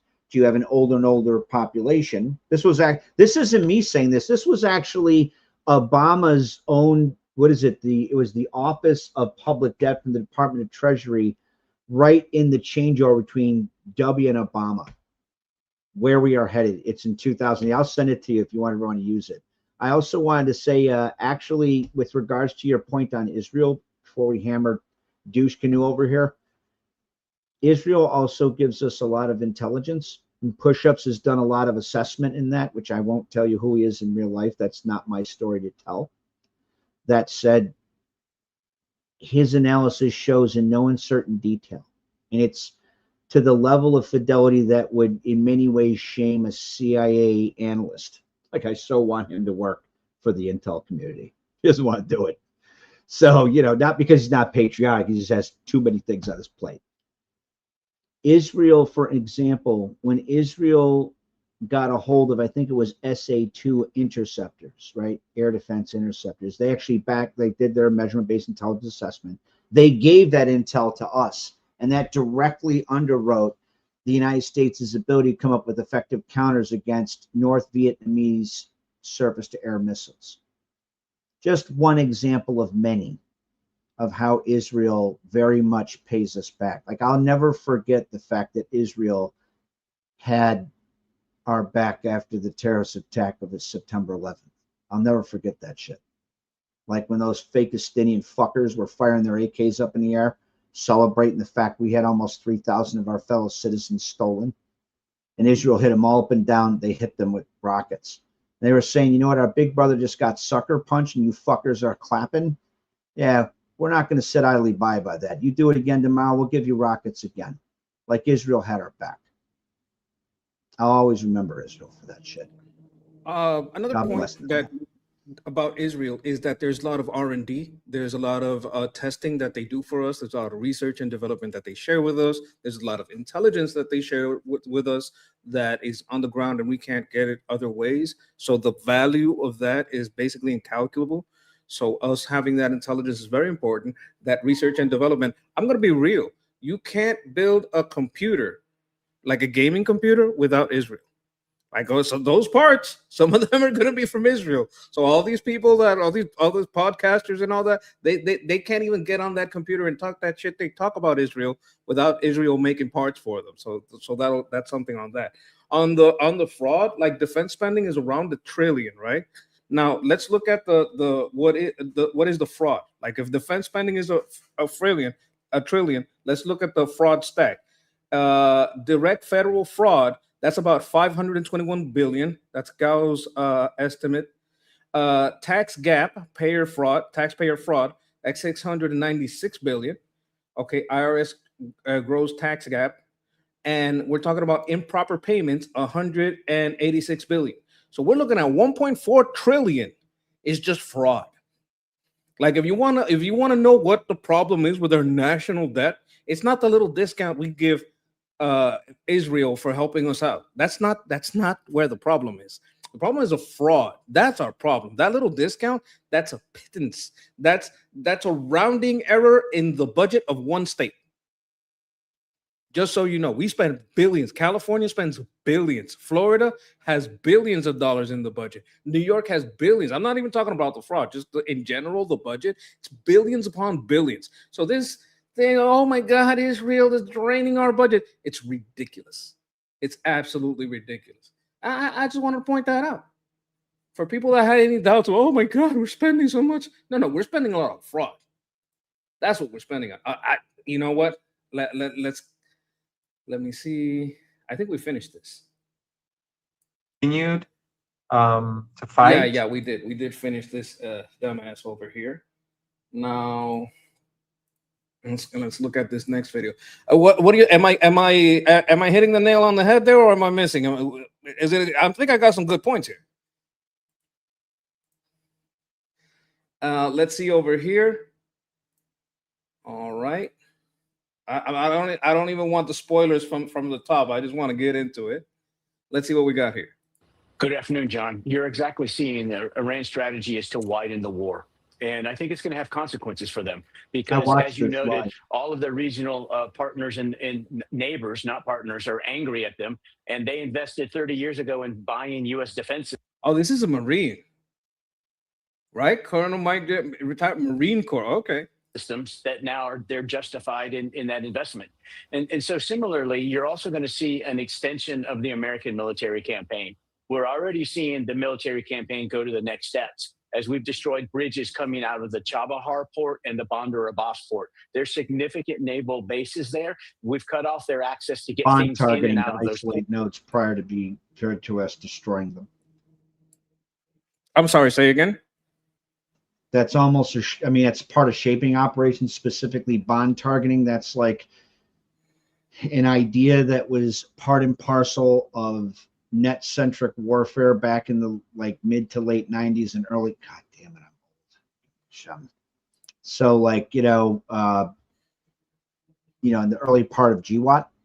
And so the idea of shock and awe, read Rapid Battle Stage Dominance by Ullman and a couple others, is that you identify your enemy's network.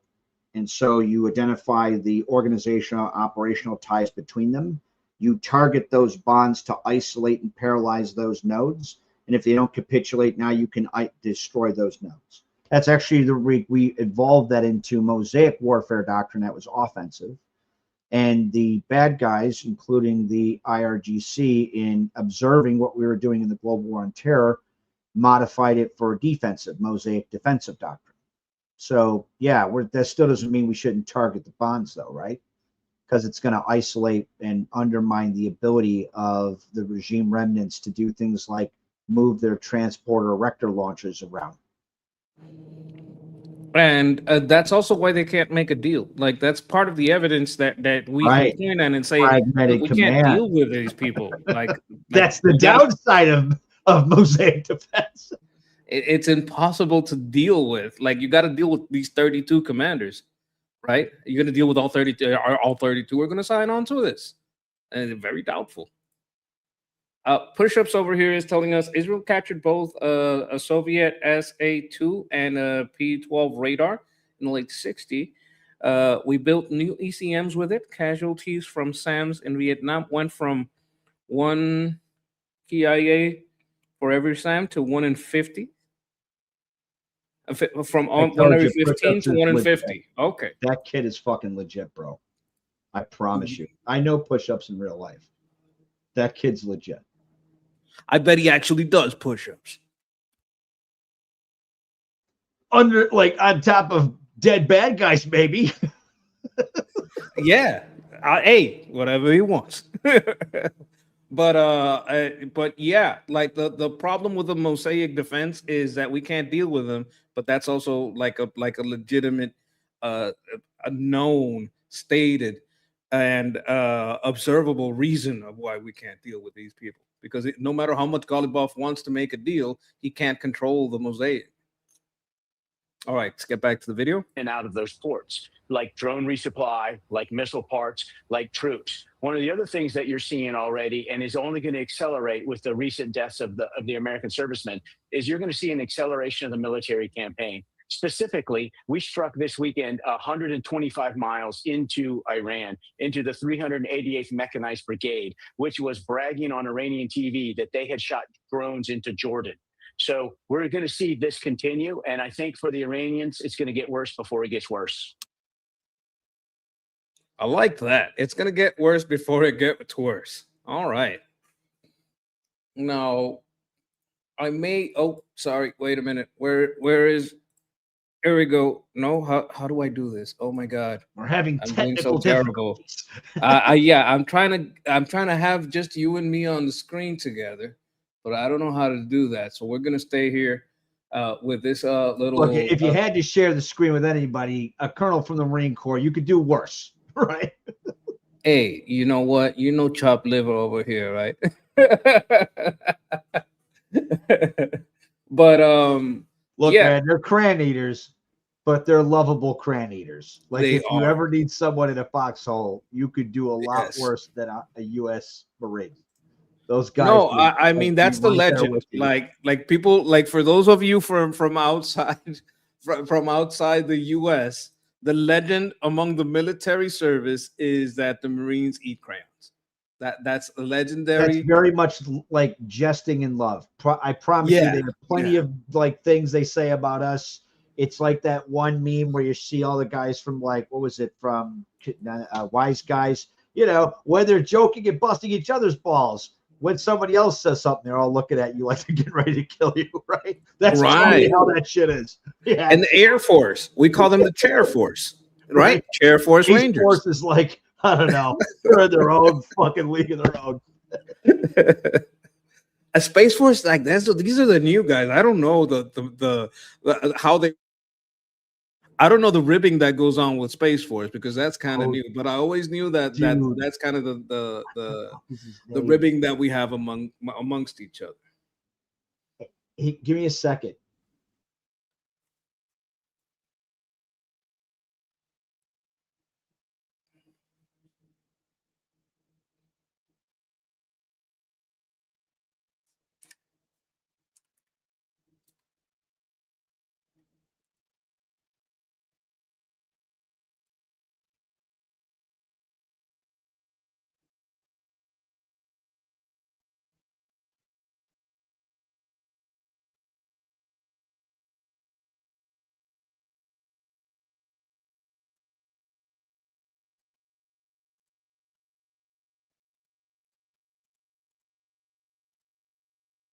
So it's it'll come to me. Let me just look him up. He's a really cool dude, and God damn it, he does an amazing skit where he is let's see, YouTuber veteran who does Space Force with a potato. Nick Ortiz, that's the guy. Nick Ortiz does an amazing fucking bit when he does his Space Force bit. It's hilarious. Maybe we'll take a look at it, like at the end of the stream. I'll try to find it then. Speaking of Nicks, we're going to talk a little bit about Nick Shirley here. What are your thoughts on this kid, Nick Shirley? I think he's a bit of a patriot, like a young man that has a great future. Because what California did to him was fucked up, bro. I think they kind of look. I know that California tried to screw him over, but what they did was elevate him. Like this guy is so powerful. Like you got to make a law against him. Like all they did was bring the spotlight. It's like what they call the Streisand effect. I think that's kind of what happened with it. To make a Nick Shirley law, like we know that these skittle-haired douche canoes are gonna try to dox him, talk shit about him. The governor Newsom was trying to do some crazy stuff with trying to, I think, make some suggestions that the reason that he cared about kids was something nefarious, which is like no. Actually, in California, did you see that report When he went out with some people, he went like out with some people. Let's just look at these daycares. You know what they found? They found some kids outside unattended in one of these daycares. Where's mom? Where's dad? Where's their teacher? They're not here. And these kids were just outside. I saw that. I thought, well, maybe they're hiding inside and they don't want to come out.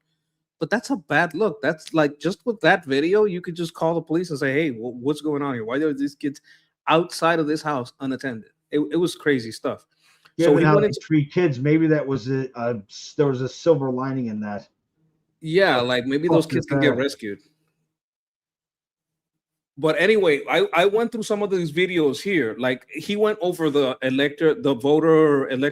voter rolls fraud, where they're paying people for that. He went over the fraud that kind of pays for that, because they pay with weed, they pay with cash for people to just sign their names and fake, like, sign whatever name I say here, sign whatever address I say. So you're registering yourself, allegedly. Right, so they're registering voter rolls. Where they get the list, I don't know, maybe China, but they got the list and they start registering people, right? So where do they get that money? And some of that comes from hospice fraud. Like, how these people just don't die, right? Like, the hospice is supposed to be end of life care. How come these people have? Why do these people never die? You're just paying for hospice care for this person that's supposed to die for 10 years. That doesn't make any sense. And they have a daycare fraud. Longest terminal disease ever. I know, right? 100 years on hospice. Like, they had some and some Medicare fraud, like the when the old people, right? Sometimes you don't want to leave them alone at home, so you take them to a place where they have some activities with other old people, so they don't get depressed and they don't got to cook everything themselves. Because sometimes, hey, you don't want them cooking every meal; they might hurt themselves. So they cook a meal from everything's rice, right? When it's kosher, when it's copacetic, it's good. But when it's bad, what they're doing is taking this NGO, pretending that it's supposed to be for profit, and the money that they're not spending on these are people they're keeping, and they're making fake people that they're allegedly attending and giving kickbacks to the customer. So the people that are trying to give good care, they can't afford it, because the people are leaving to go be with their friends in this other new place that even gives them cash. So, well, they're not supposed to give you cash. That's illegal. I can't give you cash like they do, because they're not supposed to do that. So that's what was happening in New York, and I think it's also happening in California. And that's how the fraud. It's fucking crazy, bro. Like, but what are you gonna do? Let's say $30 billion in fraud when my buddy was doing the assessment, like 14 years. It was fucking nuts, bro. And let's say you get nuts, bro. Let's say you're making that kind of money. Aren't you gonna donate to the person that's looking the other way? Aren't you gonna help them with their voter rolls? You're gonna help them out. Oh, I'm on the wrong side of this. Wait a minute. Well, not of this issue, bro. Of this screen. There we go. Now you're kind of talking. Now you're talking to me. There you go. Now you're looking at the monkey.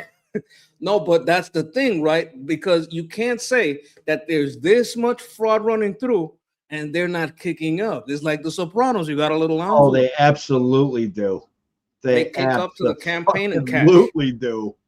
It's absolutely that way. And Nick Shirley is exposing this. We're going to talk about this a little bit. We're going to take a look at this. That's been a long. Of course. Independent journalist Nick Shirley just hit the Big Apple. His report focused on several senior adult daycare centers in Flushing, Queens that are suspected of stealing millions from our most vulnerable population. That's the elderly. And law-abiding businesses not engaged in this type of fraud are suffering the consequences. We used to grow bigger. And then those members, every time they would come in, they would mention some sort of other benefits that they would get. Every time we rejected it, our channel, if you see the waves, it'll just keep getting discharge and discharge. So even this year, we hit maybe about a 300 to 400 member discharge, almost simultaneously. And then we all find out that the reason is because other daycares are doing whatever you guys are aware of. So we're losing our members left and right. Interesting. Yeah. Now we're down to 120. And do you think like the fraud is real with these adult daycare centers? Can I say every? Yeah, 100%. We'll see. Are they committing fraud? Yeah. Can I say 100%? 100%. Now, these people have a problem reporting it, right? Because you can't, you could get into tortious interference, right? If you're calling the police on this other, adult daycare place, they could see it like that. And they're like, what do we do? From the heavens above drops by Nick Shirley He's like, yeah, can my grandma come and be at your daycare? Oh no, sure, come here. No, you're Nick Shirley. You're looking for fraud, right? Look, hey, come over here. I'm gonna show you where the fraud is. And they just put they're like, I know who you are, I know what you're here for, and here you go. These people are screwing us over. Bro, I looked at that place that guy had. They had a ballroom, they had a karaoke center, empty. And then you go see where these people are, where these old people went to, and they got like fold out tables, fold out chairs, like very cheap stuff, but they're all together. They Dude, got their leftists are friends the there. most vile, predatory pieces of shit, bro. They're You know what fucking full-on douche canoes. They don't give a fuck about those old people. They don't. Dude, leftists don't care about any of the groups that they've co-opted and brazenly claim to speak for, dude. They don't care about minorities. They don't care about women. No. They don't care about members of the LGBT community.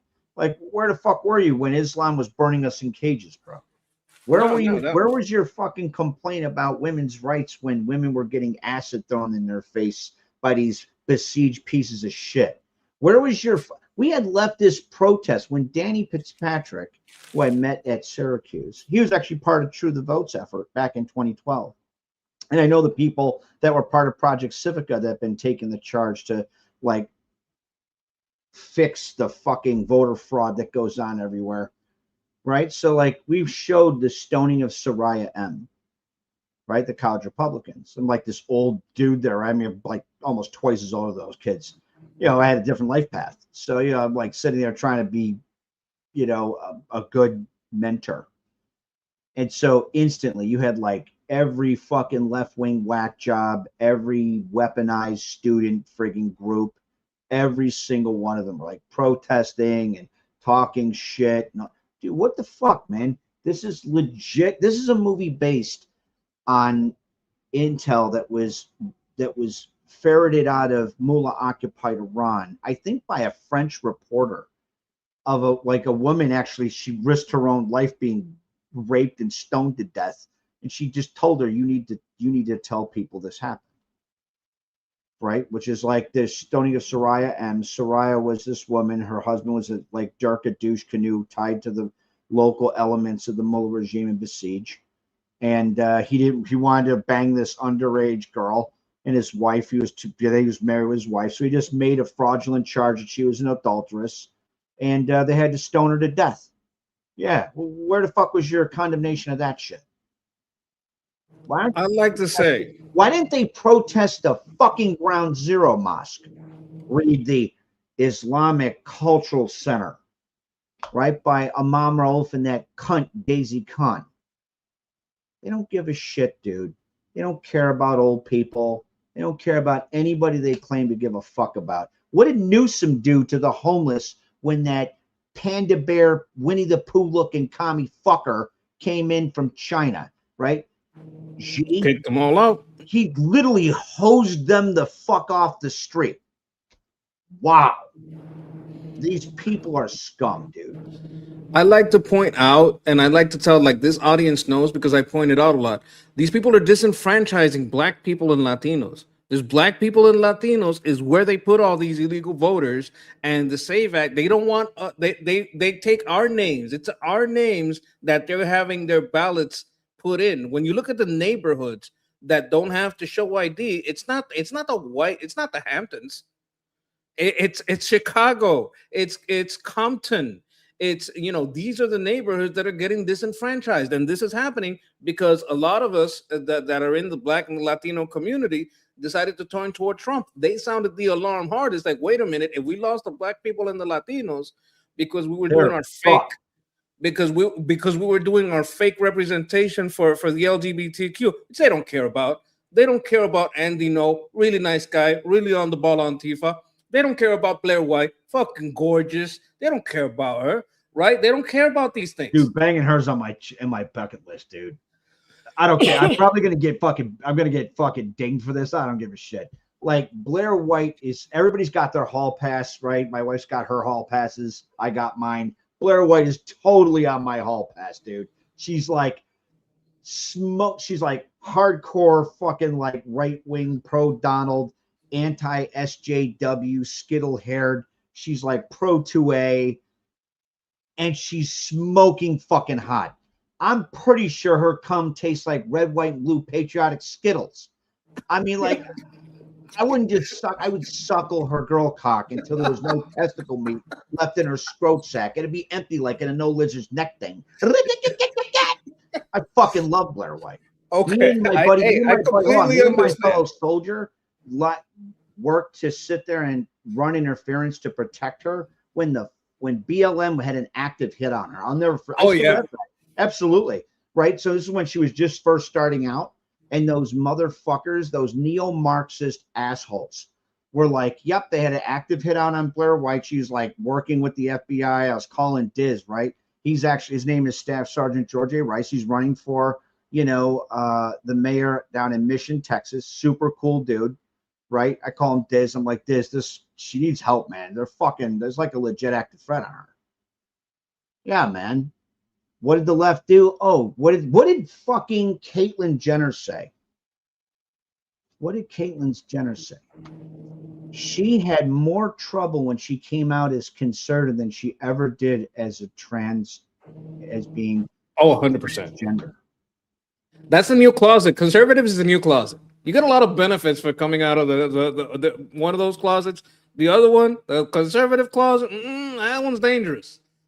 Also, remember what they did to Andy? No, he's still on the list. Like, he's still probably on Andy's the got list. balls of solid rock, bro. I love that guy, especially because of how much I hate Antifa. Like, he's really on the ball about that shit. So like, we know that these are leftists, these are Marxists. Now, here's the thing. I like it when a community polices their own, because there's a thing like the Hermit King Asmongold says, right? I really like that guy. Some people don't like. I really love that guy, right? So he likes to say, if you don't police the worst in your community, you get defined by them. So I really like that these Asian dudes that are running a daycare center are like, hey, man, we're trying to do everything legit. We got our books open. Look at the facility. We got some real nice facilities. And right now, we're not going to be able to make, the end of money meet, end of month, because we're losing all our patients to these bullshit centers that are giving them shitty services and charging for 7,000 patients when they can't even fit 200 in the building. So that's what I like. Like that, I thought that was nice, right? But that's why I like people like Andy Ngo, like they're white, like these guys over here, because they are. Nick Shirley takes their the fight right community. to him, dude. Like those people will fucking kill you. Like, absolutely. Yeah. Oh yeah. They're violent motherfuckers. Like, former Senator, now Secretary of State, and all the other hats he wears, Marco Rubio and Secretary of Treasury Bessent, when they did their commentary on the threat posed by the uptick of radical left-wing terrorism, not just in the United States, all around the world. I actually did that in schools. I went right down the fucking entire entomology of Antifa, right when they were part of the United Red Fighters Front in Wilhelm, Germany in the 20s, all the way up till today. They're radicals. It is a absolute radical left-wing terrorist organization. It was created by the German Communist Party out of core cadre of the Red Fighters Front, and that was after they only did the rebranding at direct advice of the NKVD, or Soviet intelligence. After bloody September, bloody May in 1929, like the Red Fighters Front, they engaged in mass acts of political violence and terrorism and insurrection, and they finally flipped out and went full-blown idiot in bloody May. And so the Weimar Republic was like, you're done, this is illegal, you gotta go. Well, commies are always going to commie because they're absolutely self-absorbed bags of shit. And so they just rebranded them under Antifa, Anti-Fascist Action. I mean, I can go through the whole history of that shit. Those people suck. They're violent fuckers, and they absolutely will hurt you, just like they did to poor Andy when they hit him in the head with a fucking frozen milkshake. That's what they learned, right? Diversity of tactics. It gives you plausible deniability. Freeze a water bottle and they hit you in the head fucking kill you, right? Later on, when they're trying to do the assessment at the crime scene about what was the weapon, it melted into water. That couldn't possibly hurt you, right? It's a bottle of water. Exactly. They're No, fucked they up. got a lot of tactics like that. All wear the same clothes, so even though you Black say you Bloc- know who it was, but he had a Absolutely. mask. Black Bloc was created by the, if I remember correctly, the Ottoman and other pro-Soviet terrorists in Western Germany in the 70s with the stated goal, pro-Soviet radical left-wing terrorists, with the stated goal of frustrating Western law enforcement and intelligence. Like, it's not a light thing, dude. They're all tankies. They're all fucking tankies. Well, I'm gonna get into the video, but like we're trying to tell you guys, if you don't police the worst in your community, they get defined by them. The problem is these Marxist pieces of shit. It's not the gay people. It's not the fucking black people. It's not the brown people. It's not the Jewish people. It's not the Christians. It's not the atheists. It's the fucking Marxist. Marxism and these like more violent forms of Marxism. I think it's all violent. But Marxism is something that infiltrates every religion, every race, every nation, every profession. Not all Hollywood is leftist Marxist shit, but they've been infiltrated. Not all religion, not all Liberation Christians have theology rainbow. created by the KGB. Not all Catholics are these Catholics that are helping with the illegal immigrants come in. Not all Christians are these, transgender for kids, rainbow Christians and the evangelicals. These things come with infiltration. They're sane gay people, sane black people, brown people, Asians, Jews, Christians, atheists. You got to understand that turning the enemy to it's the Jews, that's a distraction because they got their right and their when you left. said the rainbow Christian, I have direct personal experience with some of those crazy freaks. There was a bitch by the name of Tiffany They're nutty, Steinwert. right? No, yeah, like Tiffany Steinwert was given the dean of Hendricks Chapel above and beyond an atheist that had more institutional support because Tiffany Steinwert, radical left-wing female supremacist whack job that she is, who had direct organizational and operational ties to both the Sandinista government terrorist organization that still occupies Nicaragua and the fucking Muslim Brotherhood through Imam Rauf and Daisy Khan, fucking sat there and openly was one of the main elements that pushed for to have the Methodist Church accept LGBT and gay marriage. Not because she cared about gay people. She's just a radical left-wing piece of shit. And she fucking saw that as the most amenable vehicle at that moment. She played a role in having people threaten my fucking family, bro. I shit you not, man. I got all that evidence. It went all the way up to Obama's Undersecretary of Civil Rights, dismissed. Didn't matter how much evidence I had. Didn't matter. I had police reports, email chains, legal requests and responses, video recordings of the abuse. They didn't give a flying fuck. You know why? Because a lot of Obama and Clintonista shitbags were employed at Syracuse University. They picked up the phone and made a call and said, if you I have a problem with this guy. If this guy's shit goes anywhere, we're going to have to pay him like numerous 7 figures. We don't want to do that.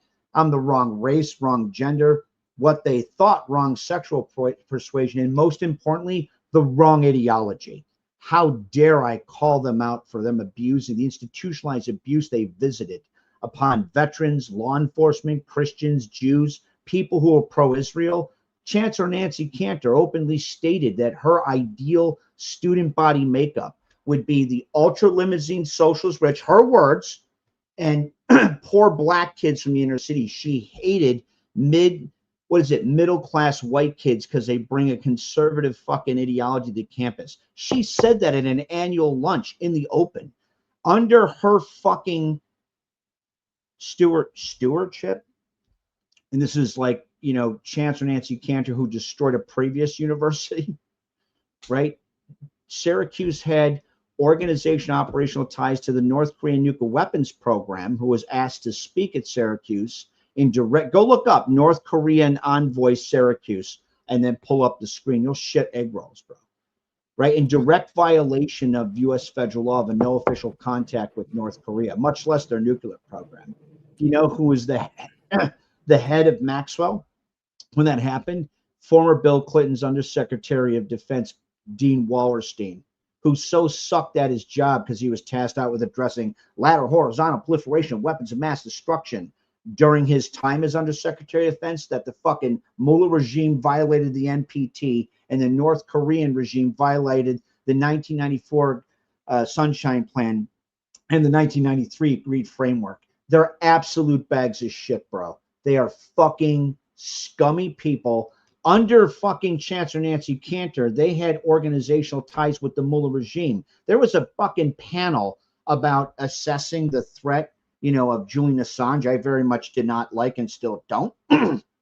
Julian Assange, because it was very much warped and adulterated by Russian FSB. That said, I had this I was like, I can't believe it. I hate Hillary Clinton. I fucking hate her. That said, we find ourselves superficially co-aligned in the sense that I have a big problem with Julian Assange and the role and the impact he plays on operational security. So the professor, who was an admitted Marxist, by the way, comes up and talks to me afterwards. I'm like, you want to, he's like, we should have had a neocon like you on the panel. It's fucked up we didn't. I'm like, we should go out for coffee. You want to get coffee? So we went out for coffee. Here's the key point. Right to what we're dealing with right now. So he's like, hey, I want to ask you guys in the CIA. I'm like, I don't work for the CIA. He's like, I'm like, okay, ask your question. He's like, well, so he called out Chancellor Nancy Cantor for how she ran Syracuse. His words as a fucking Stalinist, right? I didn't go to like John Birch on this one. Yeah. He's like, well, she punished him by saying he's going to be forced to do a sabbatical in fucking Iran. And he's like, Mullah occupied Iran. This is in 2009 or like early 10. Isn't that like a sentence? The way it gets there, it gets better. So he's like, well, what could happen? Because he's concerned. I'm like, okay, so they have like 50 guys on a desk to look at any number of these issues. Here's what jumps out right off the gate at me, like from my hip. The Mullah regime will try to show you what they want you to see and use you as an unwitting conduit to push their disinformation.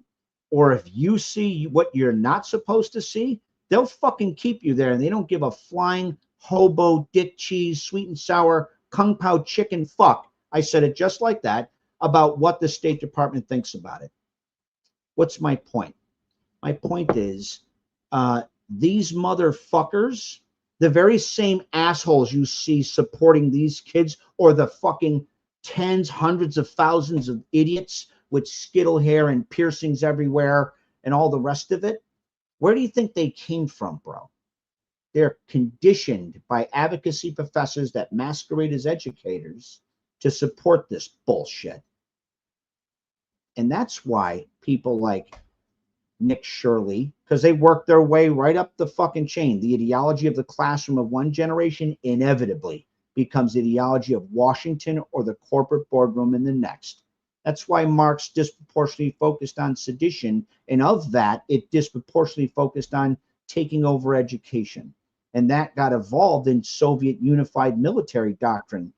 And that continued on, like the people those motherfuckers developed, they didn't just evaporate when the Soviet Union collapsed.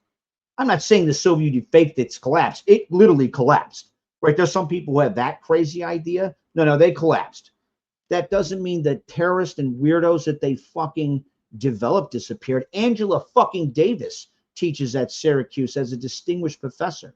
She was #1 on the FBI's most wanted list for the role she played in shooting a judge in the face with a 12 gauge. Where do the kids and all the other crazy fuckers that go after people like Nick Shirley come from? They come from that swamp, right? That's why that's why education has to be liberated. Because otherwise, it won't matter how many brave kids like Nick Shirley we have. They'll just keep pumping these assholes out by the hundreds of thousands every fucking semester, bro. Right after the terrorist attack on October 7th, when our Israeli allies had their kids fucking roasted in an oven live on TikTok, you had hundreds of thousands of left-wing lunatics marching down the fucking street with their motherfucking Islamic fundamentalist allies in keffiyehs chanting about burning Jews in ovens and gassing them in friggin' showers and shit. How do you think that in UK too? One day. Do you know who the major fucking players in the initial BLM riots were? They weren't black people, because the NSA spoofed all their fucking cell phones. And what they found out was about 72 to 76% of the 5 major riots that they fucking tried to misrepresent as mostly peaceful protests were white kids from suburbia, from upper middle class with a 4-year degree. It was more women in the daytime and more male kids at night. Did you see the new report about that BLM had a lot to do with China? Like they were like the propaganda wing of trying to get it out here. I got it screenshot. I'll post it on fucking school tomorrow. I'll show you. They openly did. They did in the open. Another thing, Angela Davis, is she like one of these Weather Underground motherfuckers? Angela Davis, yeah, she's a radical left-wing pro-Soviet Afro-supremacist terrorist who played a role in shooting a judge in the face with a fucking 12 gauge. She was #1 in the FBI's most wanted list for over a year. I have her actually your declassed counterintelligence profile from the FBI. That psycho teaches or taught at Syracuse as a distinguished professor. She had direct organization operational ties to BLM. BLM openly heralds Ashada Shakur, known by her real name, Jessica Chesimard, on the FBI's top 10 most wanted list for killing 2 New Jersey state troopers, and is a radical pro-Soviet left-wing Afro-supremacist terrorist who's been hiding out in Cuba. Yeah. Why? What is Nick Shirley facing off against? Those fuckers are part of the broader diaspora that this brave kid has to fucking maneuver through. That's exactly who conditioned all those other skittle-haired, fucking mentally unbalanced whack jobs that pegged Andy No in the head with a fucking milkshake like styrofoam cup filled with concrete. That's who the fuck conditioned those kids. And they're amplified by our enemies, Sketch. Putin, the Chi-Coms, all of them in keeping with their hybrid and unrestricted warfare, which focuses disproportionately on gray zone conflict as a way to pre-stress their adversary prior to the onset of a conventional or strategic military like engagement or war. That's where we're at. That's why Nick Shirley's brave as shit to do what he does. That's why Andy No's brave to do what he does. That's why Blair White's brave to do what he does. That's why Armin and Goldie and Tusi and you and everybody else in the groups we're in are brave to do what they do. Because make no mistake, there is the line between the soft power battle of the narratives and kinetic operations is rapidly diminishing. Can you see what I'm sharing here? Yeah. So I want people to understand why these people can so rapidly not only convert your children into a bunch of skittled-haired commies, but also with the funding that they get to make these happen.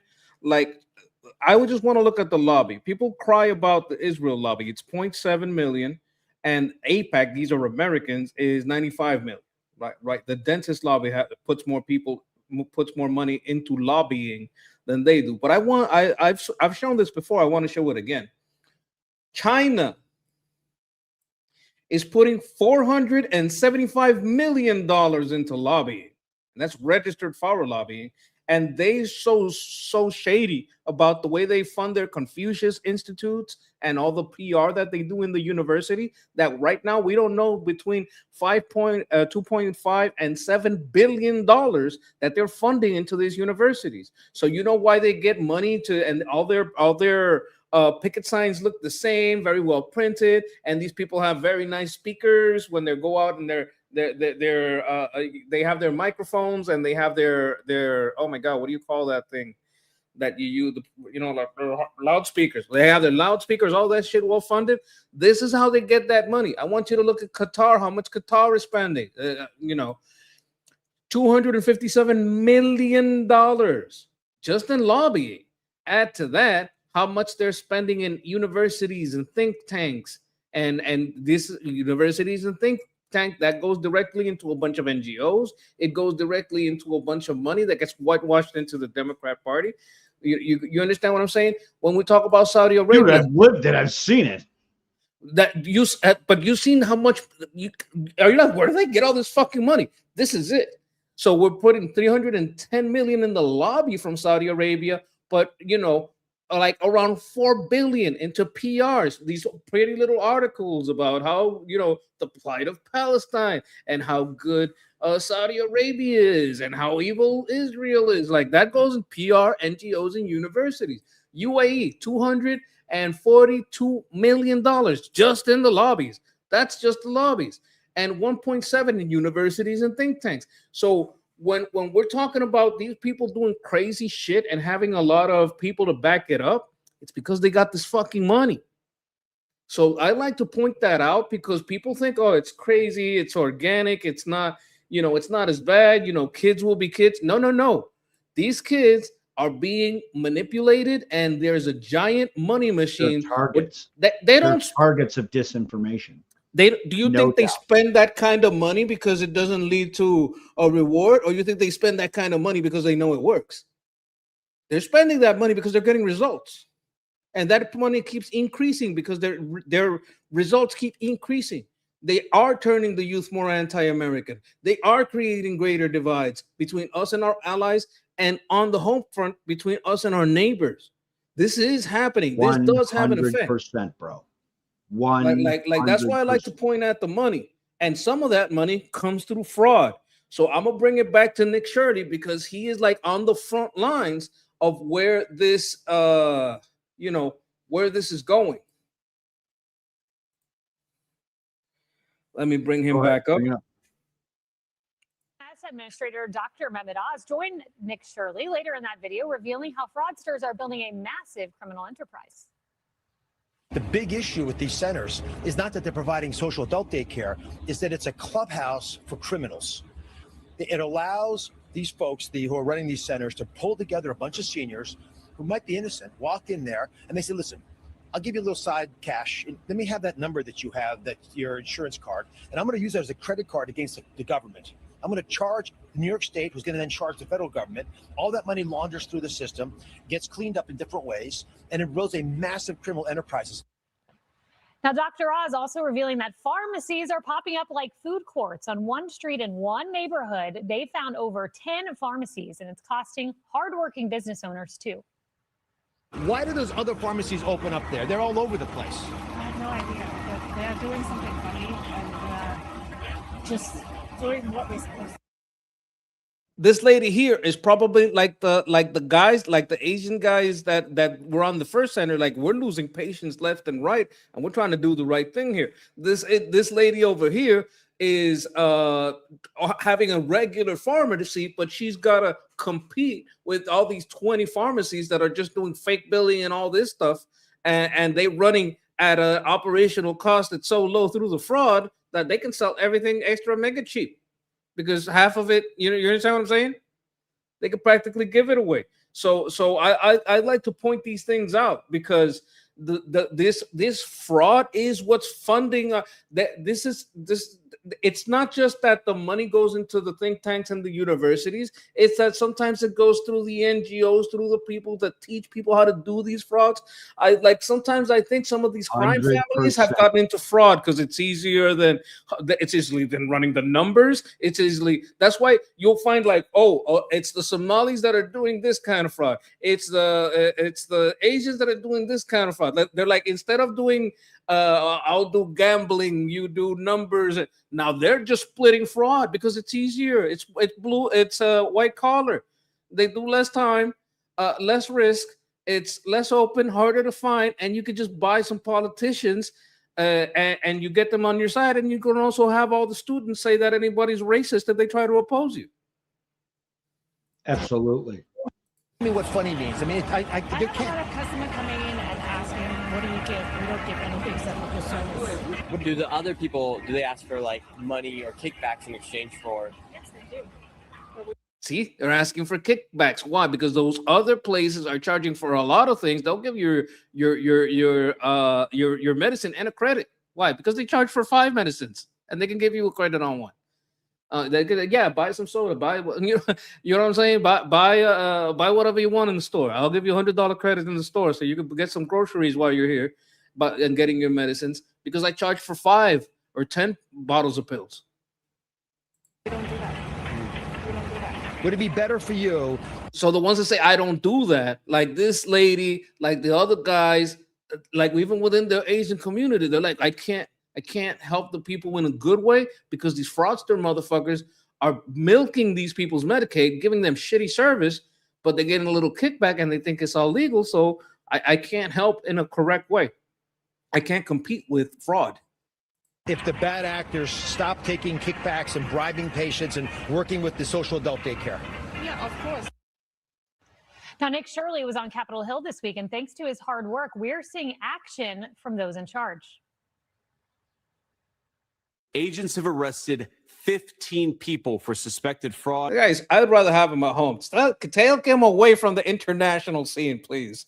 That amounted to $90 million. $3.7 billion in intended loss. Surpassed $1 billion, $25 billion, totaling over $6 and $7 billion in fraud. Joining me now, independent journalist Nick Shirley. Your work led to those deliverables. Your work really is the story of 2026 in my mind. And you brought it to New York City. You could look at these adult daycares, and I watched all 56 minutes of your reporting. My mind was blown. Some of these places said that they had 7,900 patients, I believe it was. And it's a small little storefront. And you said that's enough for a small concert, sir. How is this hiding in plain sight? Yeah, simply because no one's ever looked. I mean, it's been right. All that information's been there for inspectors to go look at, for inspectors to go and check and say, hey, how do you guys have 7,000 people enrolled in this daycare? And it's because nobody ever looked. Or the guy that goes look gets a little envelope like The Sopranos. Or just knows that they'll be fucking, fired if they killed. look. Or Right. killed. Hey, or killed. Do you know what happened to the FBI investigator on Chinagate during Clinton's administration when Bill was getting like kickbacks from the Chi-Coms? That's no bullshit. Did he commit suicide with a shotgun in the back? That of the was head? another guy who committed suicide by getting shot in the back of the head twice. Oh, that was Gary Webb too, right? No, he was just given a job opening envelopes because he was squeaky clean, right? Like Bill had his attack dog, what's her name? Janet Reno, that like the androgynous bitch named Pat, looked through all his shit to see if he had any dirt on him that they could use as leverage. He was squeaky clean. So what they did is they said, you know what, you're going to retire just opening envelopes. That's what this is. That's what we're dealing with. That's why Donald, when he said it was like a swan, he wasn't fucking lying. And while I'm definitely not a throw the baby out with the bathwater bit, only because we need these institutions now more than ever, given the state, the geopolitical and geostrategic environment we're in, they definitely need to be cleaned the fuck out. There's no doubt about it. Zero. Lots of tumors. Cancer runs deep. Yeah, it's fucking everywhere. Well, it doesn't appear Kathy Hochul's looking too hard, but she is looking at you because she attacked you this week. That's the governor of New York. And it was a discussion about childcare. And here's what her press shop wrote back to you. This initiative extends mainly to 2-year-olds, but intellectually, you, Nick Shirley, may be ineligible. What? You see this bullshit? Like, bitch, you're calling attention to yourself. You know what's gonna happen now? Everybody's gonna be looking at these daycares, and I bet what they're gonna find is a whole lot of fucking fraud. I'm glad they're doing this shit because the Streisand effect is fucking real. What's your response to the governor? Yeah, it's super funny that they would attack the person who's exposed the fraud and versus trying to support him. And that happened actually when I exposed the Minnesota fraud, and they had just given $2 billion to two. Vicky, is that verified? Is that verified? Hold on. Did you see that? That can't be. You see some crazy stuff? Yeah, Vicky Tis, I can't pronounce the last name, forgive me, says nuclear explosion detected on Richter scale of 5.6 in Abbas, Iran. I find that hard to believe. All right, I'm gonna let you get to your sources. Yeah, you do the thing. Sorry, yeah. We're gonna look at this right now. Could also be an earthquake. because they've had some of those. Year-olds. They have all these weird initiatives, especially when we see that all this fraud taking place inside these welfare programs, but then they continue to give even more money to them instead of cracking down on the fraud. They actually ask us for more money to fuel the fraud. Yeah, it's crazy. You see the Trump administration cracking down, and then these state officials that have a D behind their name, they are not. Your work also exposed the media. And now the media totally missed this story, but now they're mischaracterizing the story. They can't even get your facts right. NPR had to issue an embarrassing correction this week.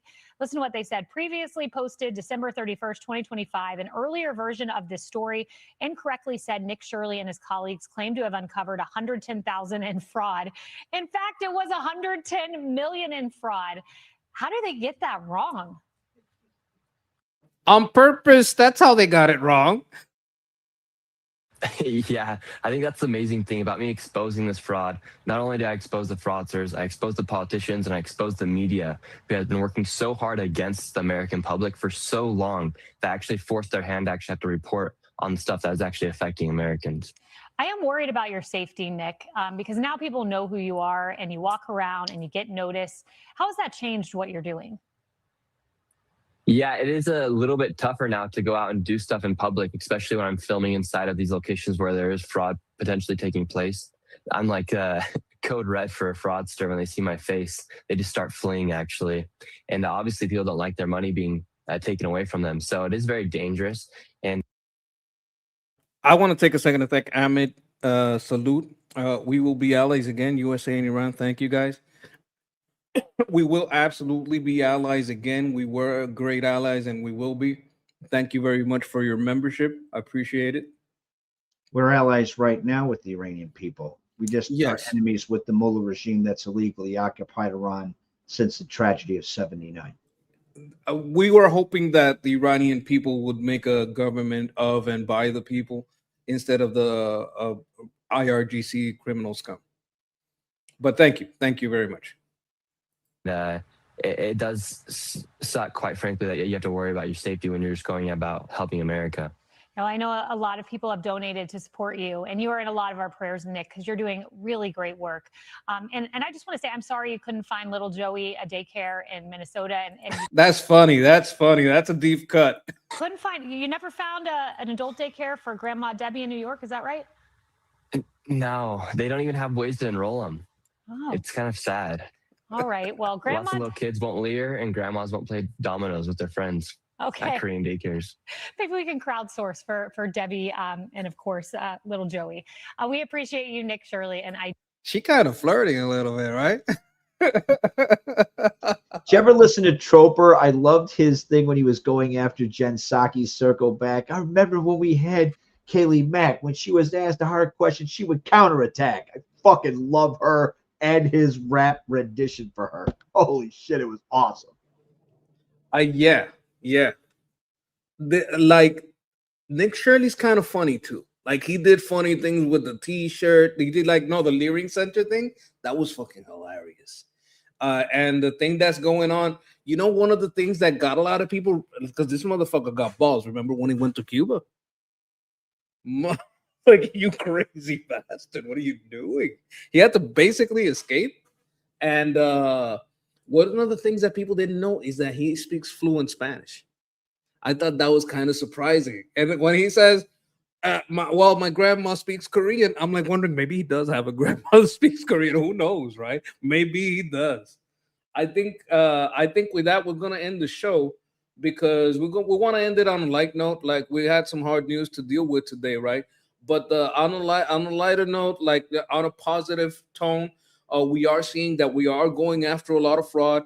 We are going a lot of fraud in our voting system.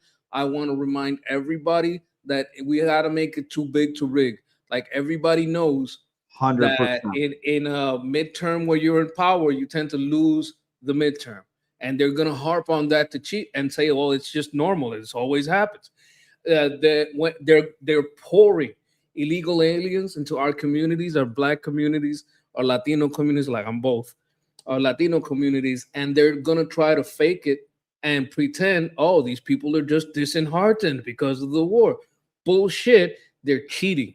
So they're disenfranchising black people, Latinos, white people too, of course. But if you look at where they're pouring them into Chicago, into like Compton, they're pouring these people in to the neighborhoods where they know they might have lost a lot of support. And I'm just saying names off the top of my head. I do have I did make an article on it. I might go over it tomorrow about the disenfranchisement, but I want to thank you guys for being here. I want to thank Jeff for being here with me. We can talk a little bit on the back end when I say goodbye to everybody. But wait 1 second. To everybody out there in the chat and everybody out there in the future, I just want to bless you guys. Bless your health, bless your wealth, bless your homes, bless your families, your kin, your loved ones, and everything you touch. Peace. Be safe, guys.